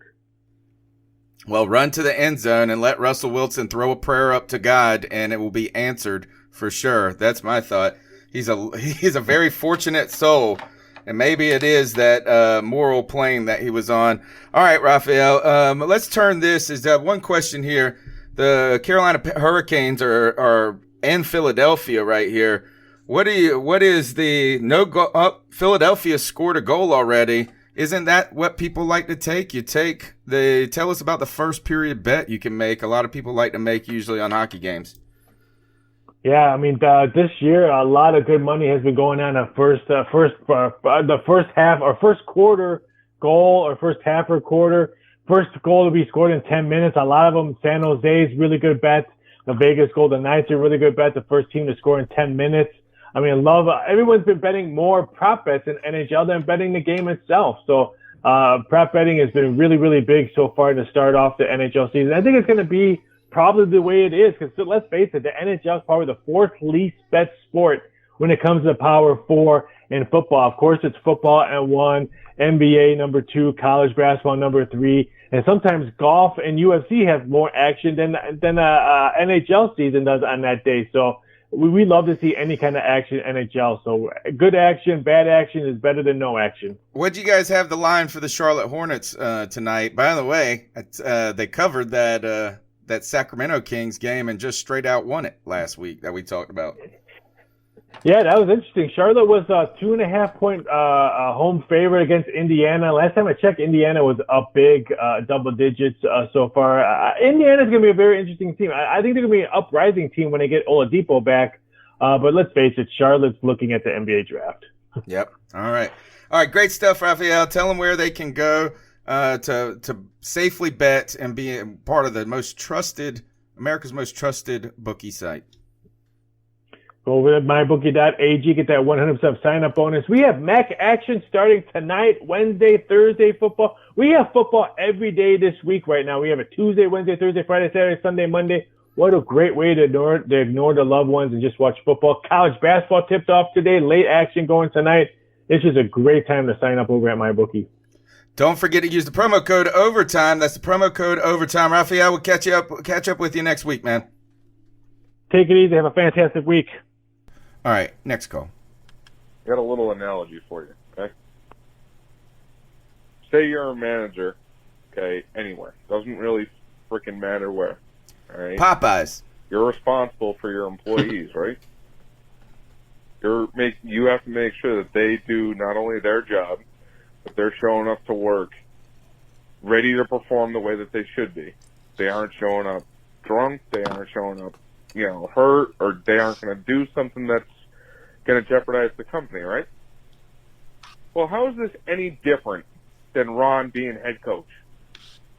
It's totally different. I've been thinking this in my head for weeks, and I've been saying it to a few people. Cody, I know you've Cody's heard gonna me. like it. Josh, I know you've heard me too. Yeah. How the hell is it that it is not Ron's fault that Cam is as injured as he is? Okay? Cam getting injured in the first place, that happens. Okay? But Cam should not have been playing week 1 and 2. How do you not know that your quarterback can't run? How can you not see that he's in pain trying to run around the field, doing what he needs to be doing during practice? Just how? How do you miss that? Cam, in my mind, and I could be wrong, this is just my opinion. In my opinion, Cam would not be as injured as he is right now if he had actually sat out week 1 and 2. If I had to guess, he probably would have been back by week 6. Well, that's because I think where he really injured it at. On Ron. In week 2. How the hell is this not on Ron? Cody, I'm climbing the hill with you, buddy. Okay? You Appreciate you, my brother. fat ass and roll me down and knock everybody down that's trying to take over the hill. But I'm up there with you. Okay? Ron should either be fired or he should just be defensive coordinator. Well, I think that's all right. So here, Cody, I've heard this is a defensive coordinator on the team. This is the second person I've heard this. Somebody actually realistically floated out getting a new head coach and keeping Ron as a defensive coordinator. That's just impossible. That doesn't work. Yeah, you can't do that. You can't can't demote somebody and even keep them around anymore. In fact, the only person you could do that to is Washington. I mean, there are some coaches that are better as coordinators than head coaches. I wouldn't mind if that happened, but yeah, you're right. That doesn't happen. No head coach is going to take a pay cut to stay on and then have some other guy usurp them when they've been the head cheese for the past 9 years. No, it's just not a good situation. But Tony, that's why before this season and at the end of last season, how was I framing this when I was talking about Ron Rivera? It's time to rip the Band-Aid off. Because even though it might be painful right now, go through this process now so that way you're getting the growing pains of the next coach and their new staff out of the way. But now it's a conversation that we're pushing even further down the road, and we're still left wondering, is Ron Rivera the coach for the Panthers? By the way, we're going into a primetime football game against the Green Bay Packers on the road. I don't know if I need to remind you guys about the last thing that happened when we were on the road against a good football team in the NFC. But in this game, in my opinion, if Ron Rivera puts up another terrible performance with these Panthers, it's inexcusable. It's absolutely inexcusable. And I hope more people join me on that hill if it does happen. But Cody, you talk about it when you say Ron Rivera puts up a bad performance, like Ron Rivera controls everything that happens on the field. You call the play, and then sometimes it's the bad call. I'll give you that. Sometimes there are terrible calls he makes. But sometimes it's the right call with the players making the wrong move. You can't put all the blame of every bad play on Ron Rivera. It's just not possible. I'll never put all the blame on Ron Rivera. So then you can't say that if he goes out there and underperforms. Will you give him kudos if they dominate the Packers? If we don't adjust. Listen, have I not given credit to Ron Rivera and North Turner when they deserve it? No. Will it affect your outlook, though? Yeah. Affect my because really, you've already said you're still firing him at 11-5, so it's like kind of hard to foresee what Ron Rivera can do other than win a Super Bowl this season to change you. Right. Well, I'll make it even more specific. What if we go there and we're getting beat 17-3 at halftime, and you see adjustments in the second half? Well, that's and we come back and win that game. That's the stupidest thing I ever heard. Sorry. I should have done that. You got to put it out there tonight. You're good. I don't care. Hey, I do want to say one thing about that caller real quick. He's right and he's wrong. Okay, because he said if it hadn't been for Cam Newton playing in week 2, he wouldn't have got injured. Well, of course not, because he got injured in week 2. So yeah, of course, if he hadn't played in week 2, he would have injured. But second of all, when the season started, Cam Newton was telling everybody how great he felt and how he was ready to play the game. And you know what? He came out in week 1 and played damn good. So if he's telling his coaches that, then what else do the coach? If I tell you I'm feeling fine, but I'm really not, or maybe I am and I get injured in week 2, then what else do the coaches have to go off of? They have to go off what he says. I'm sure if he was injured to a point where he felt like he couldn't play, he would have said something and they wouldn't have played him. Tell me if this is fair. Sure, you know. Tell me if this is fair. Cam Newton not reporting the foot injury and telling the team about it week 1 and week 2, I'll put the blame on Cam Newton. But last year, I put the blame on Ron Rivera. But I put the blame on Ron Rivera because he knew that Cam Newton was hurt and continued to play him and run him into the ground. I'll give you that. Based on all or nothing. Yeah. Based on all or nothing, it took Tepper saying we need to do something about it. Yeah, that's when the decision was made.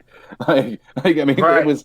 It took the owner to tell the coaches, all right, there's something wrong. Like a guy who's not a part of the decisions within the coaching, of who's starting, who's not, had to tell the coaches, let's move on. And to be fair to Cody on this, it also took the whole world to tell him that you need to take Christian McCaffrey out when you're winning by 3 touchdowns.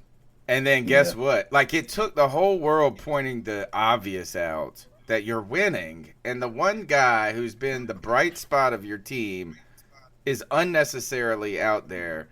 And it just was last week that he did it. Yeah. I mean, listen, I think we all agree, though, that this Green Bay Packers game, I don't know how you guys feel. I feel this game is going to tell us everything that we need to know about the 2019 Carolina Panthers. That's how important this next game against Green Bay is. And it's going to determine if I have any shred of faith in Ron Rivera and the Panthers to make a run. What if we drop this one, though, and win against Seattle? I'm not ready. I think Seattle could be a state. We're still in it, yeah. All right, next call is 20 seconds. Oh, yeah, and by the way, Tony, if you don't shave the mustache, me and Josh are going to drive down from Mass, and we're going to shave it off you. All right? Fair warning. I'm shaving it when Cam comes back. Starting to look like it's my playoff beard. Who the hell was that? What did he say? Hold on. I got to hear this again. Starting to look like the head coach from who the hell was it that we just kicked their asses? It's starting to look like him. You don't want to look like him. Vrabel. Oh, gosh, no. If I got a Vrabel mustache, dude, I ain't ever shaving that sucker. That thing was thick as a dang Amazon. What's good, fellas? This is Joe Morgan.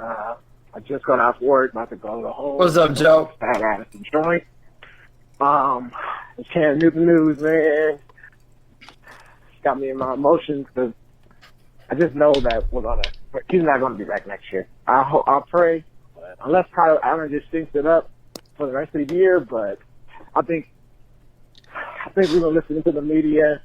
I think Tepper's gonna go in another direction, and I don't think it's gonna be successful direction. But I think it's the financials. It just makes sense. With that being said, though, I just know that Cam Newton's going to go to the Patriots next year. Bill Belichick. Oh, gosh, no. 5 years of Bill Belichick. I'm telling you, man. This is just a sad day. Carolina Panthers history. This is a sad day, man. But I mean, it really is. Can be healthy and come back and bullshit it. I want to have a career after football, whatever. So sad day, but Kyle Allen, you gotta just show us the job was yours. The media gave it to you after that first game, so just prove it. Get us to the playoffs. I don't know what this means for Ron Rivera. Hopefully, he's still going, but we just never know. So yeah, injury reserve Cam. Kind of stressed out. Don't know what to do. Should I cry? Should I be angry? But just a whole confusion situation, but it'll be all right. All right, I'll check in later tonight. I think that's the call of the night right there. Yeah. And I think it's the call of the night because, you asked what team would he go to that you couldn't cheer for him, and it's not even the Patriots, dude. Like, it's just the Falcons. Like, what would be the saddest thing in my life is that if both Randy Moss and Cam Newton had their best years in New England. Because I loved Randy Moss. He was my dude.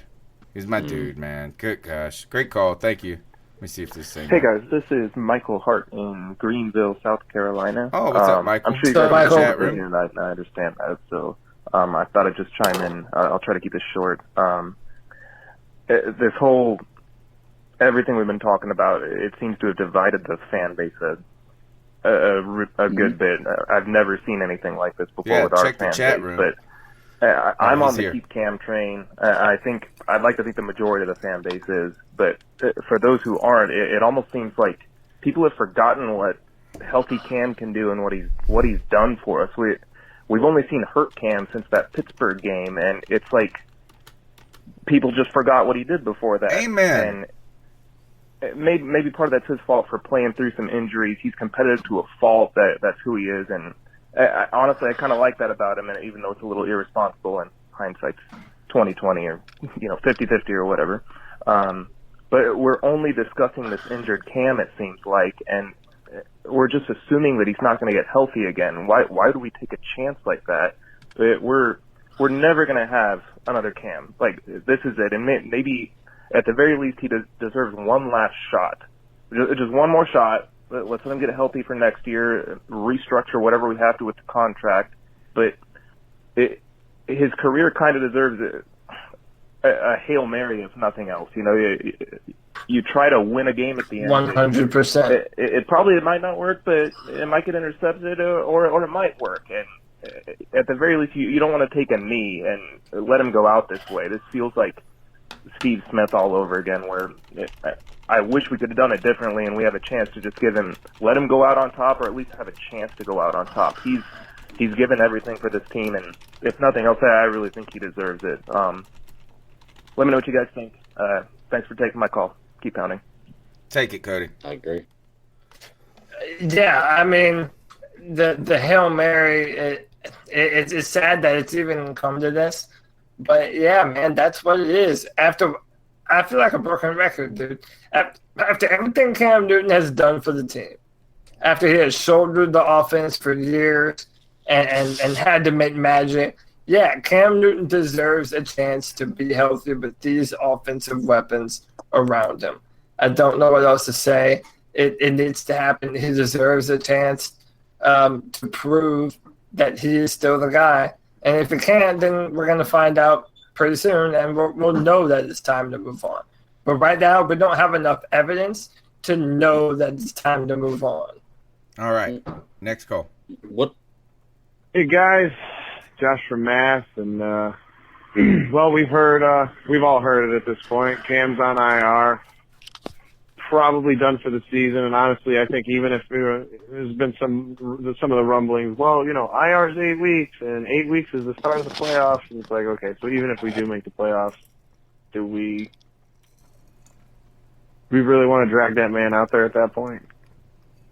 Who's to say what kind of shape he'll be in I don't even think after he 8 would weeks? want to go out there. A lot of ways you could really interpret this. I think some of it is the staff deciding that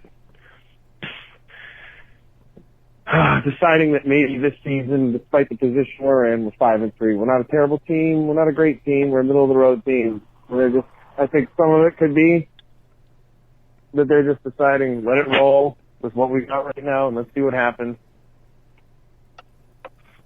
as opposed to trying to bring Cam back or push him back, maybe to take pressure off of him. And another side of it is I hate to say it, because I was at that last game in Charlotte that he played in, that Thursday nighter, and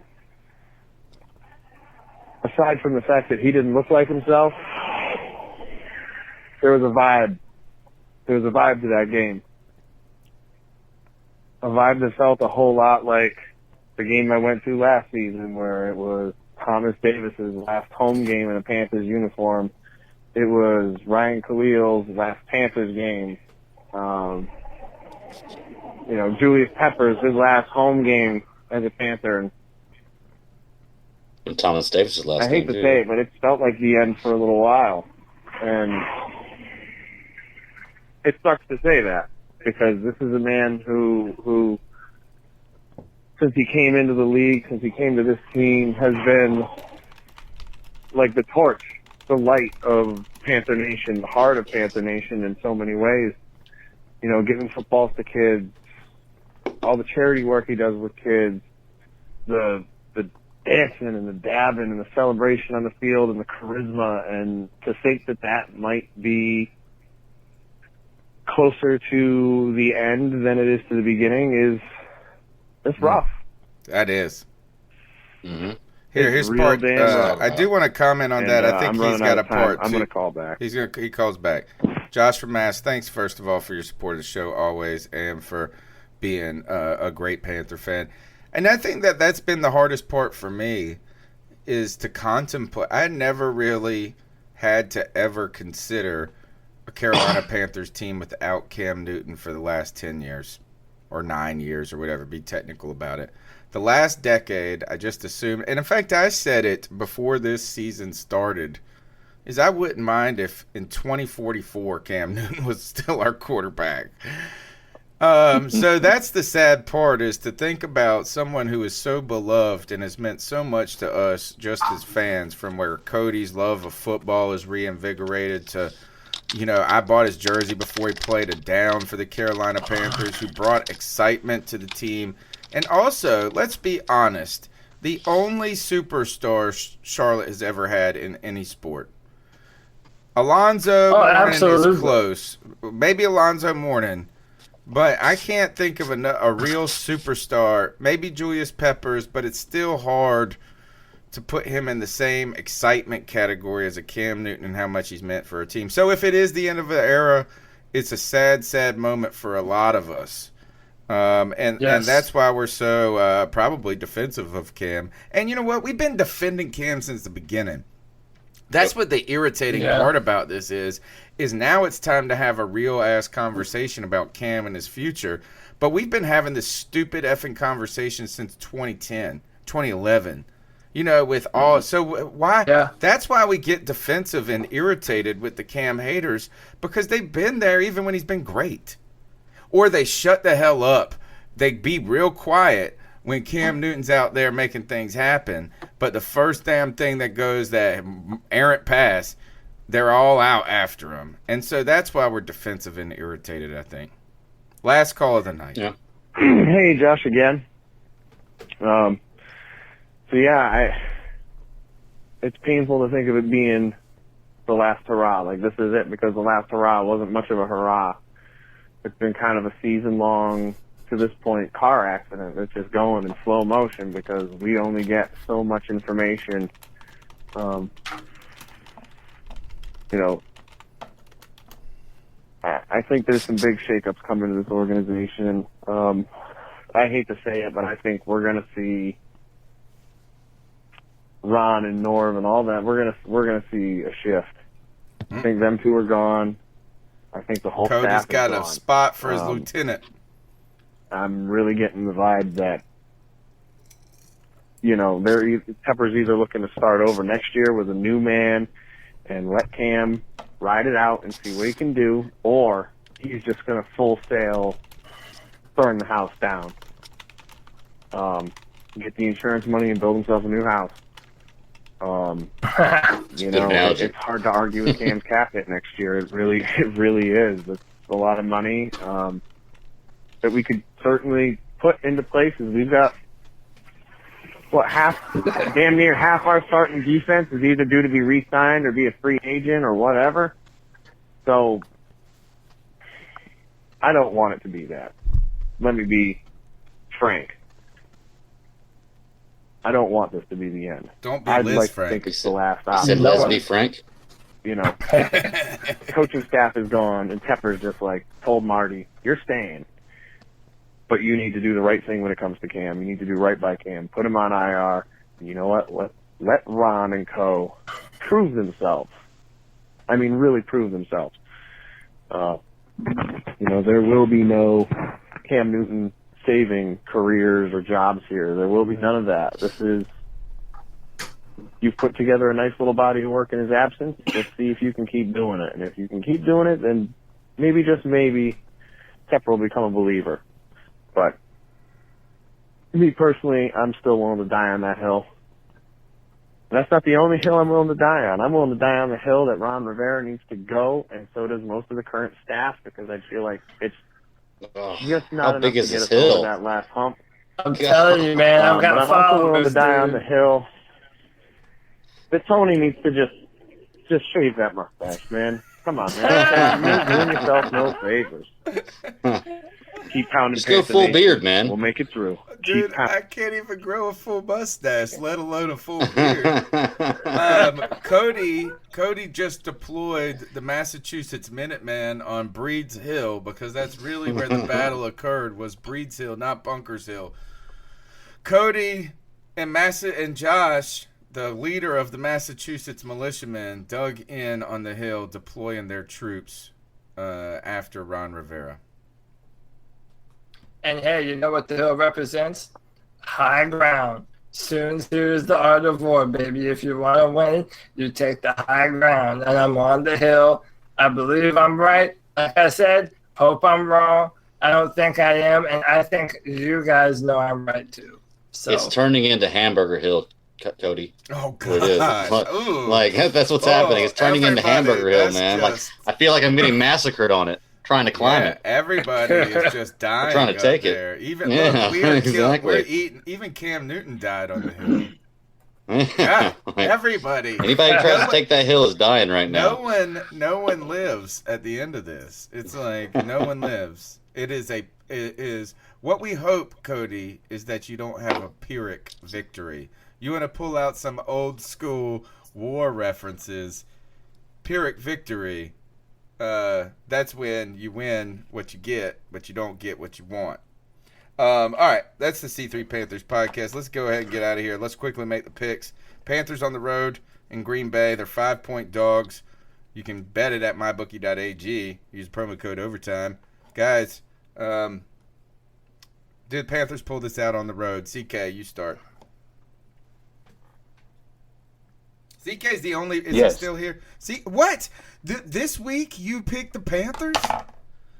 Yeah. And I think we saw it. I think we saw a recipe for success that the Chargers were able to deploy.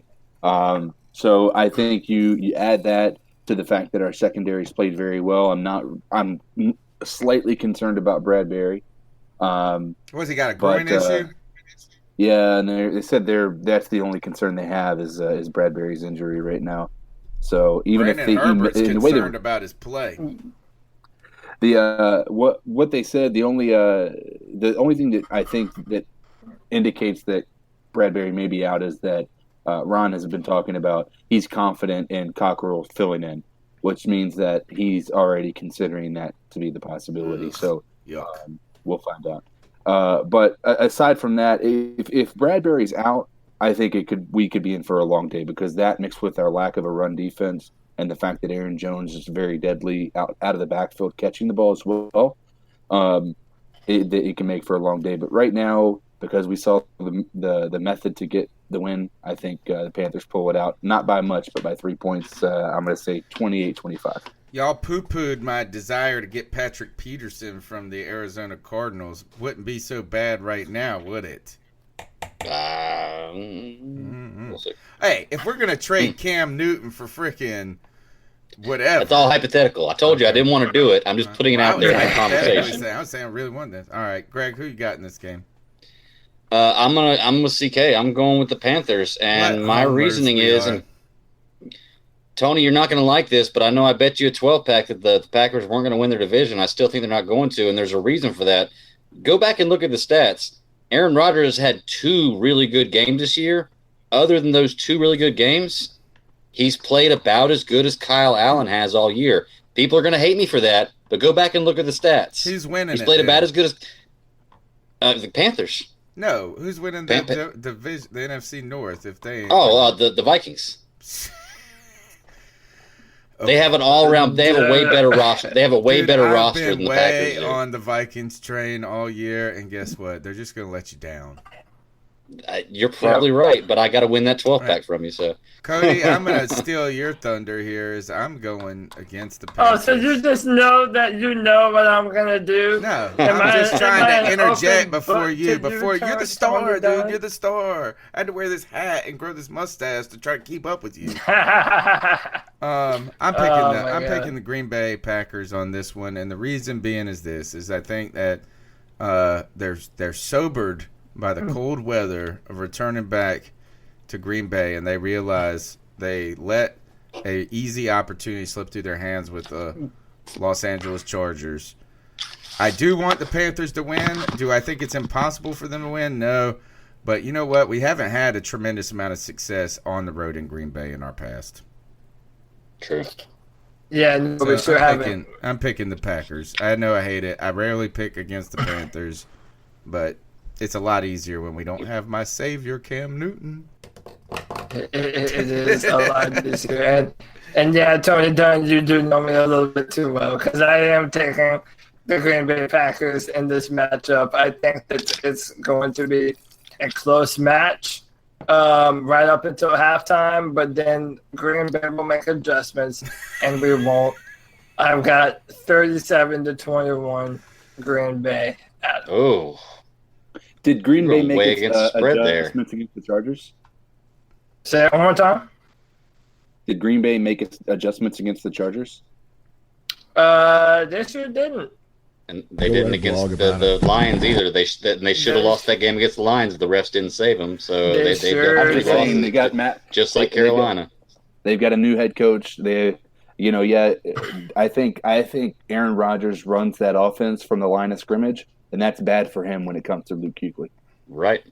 Exactly. I agree with you 100%, CK. We're on the same page. I like it. I hope that Cody and I are wrong. I want to be wrong, but I have a feeling Ron Rivera will vindicate what I've been saying about it. Do the Atlanta Falcons bounce back from the worst season in the history? Hell no! Against the Arizona Cardinals, a team that's getting better, it seems like. The Arizona Cardinals, I believe, are favorites. I mean, you can't make this shit up, dude. Who are they playing?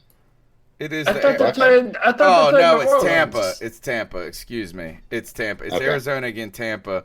Tampa's 4.5-point favorites. I could actually see the Cardinals winning this. I'm picking, but I am going to pick Tampa Bay here because Mike Evans has been really pretty damn good, and the Cardinals' second Well, no, they got Patrick Peterson back. Give me the Cardinals on the road. All right. Yeah, I'm gonna go with Tampa Bay.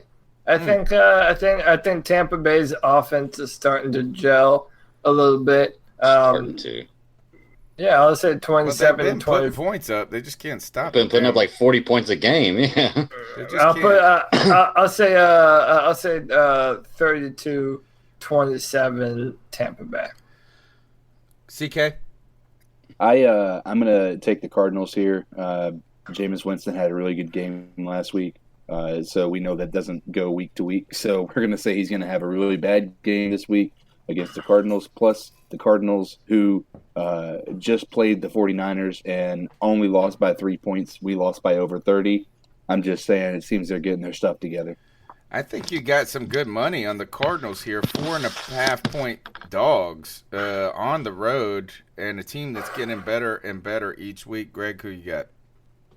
I got to go with Tampa Bay, man. You know, people say what you want to, but Tampa Bay is a good team that their best weapon is actually their worst enemy. Think about it. They put up 40-something points a game. Most games, I look at the TV, and they're 35, 40 points into it. And that's because Jameis Winston can throw the ball really well. But at the same time, for every great touchdown Jameis Winston throws, he throws an interception. If he had not thrown the interceptions he's thrown this year, they'd be a 6-2, 7-1 team right now. All right. Is that everybody? Everybody got their picks in for that? Yeah, for that one. Okay, and the last game of the division is a division rival. I think it could be a trap game. The New Orleans Saints are 14-point favorites, or 14.5-point favorites over the Atlanta Falcons. I keep wondering how the Atlanta Falcons can be so bad, but they are. You know what? I don't even know why I care. I'm so happy that the Atlanta Falcons suck. In fact, I almost don't even want them to beat the Saints and help us in the division because I take so much solace in them sucking so bad. I'm picking the New Orleans Saints, but I think they cover the spread is what I would pick. But what do you guys got? I think New Orleans in the Superdome is going to beat the shit out of a longtime rival, one of a team that is just an absolute dumpster fire. I've got New Orleans. I'll say 32-10. I also want to point out for every 10 great touchdowns Jameis Winston throws, he throws 7 interceptions. He's got 104 and that's why they can't win. And 70 interceptions in his career. And if we find his fumble record, which they don't even publish that probably because it's about as bad as damn Kyle Allen's. Who wins this game? Who's got left to pick on this? I do. I think this is gonna. I'm going to go deep dive. I'm going to make a bold prediction. I'm going to say not only are the Saints going to win, in the third quarter they're going to be up by 28 points, and then Bridgewater's going to come in, and then beat them by 40 more. Yeah, they're going to be. I think it's going to end up being a 50 burger. I still think the Falcons battle back because they still do have Julio Jones and Matt Ryan without an offensive line, certainly. So I'm going to say it's going to be 52-35. Okay. All right, Greg. Yeah, I'm just going to make this clean sweep, man. New Orleans smashes Atlanta this weekend. It's going to be somewhere. They're going to cover the spread. In fact, I think they're going to beat the spread pretty good. I'm predicting probably a 21-point victory. Let's go with 42-21. All right. That is the C3 Panthers podcast. We've had a great show in the chat room. Fantastic support. Be sure to subscribe to the show. Also, call into the Cat Calls line. The number is 252-228-5098. We got one last quick segment to go. Ice Up Pick segment.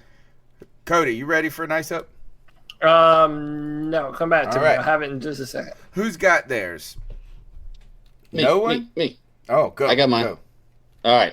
I'm going political with this one, which is very odd for me because I usually don't like to talk politics. But I just want to put it out there that me saying this does not sway, or I don't want anybody to think that I am for one side or the other based on what I say here, because I'm not.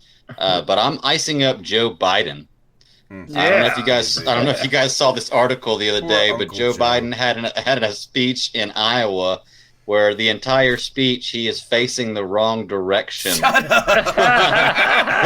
Okay, Uncle Joe you have to look up the article. old. Oh Yeah, my God. he is facing the wrong direction, so the camera is looking at the back of his head the entire time, and C-SPAN continues to cut away from him to try to let him know, look, man, if you're running for president of the United States, know what damn direction the camera is you're supposed to be talking into. That does not bode well for you. So to Joe Biden, I say ice up, man.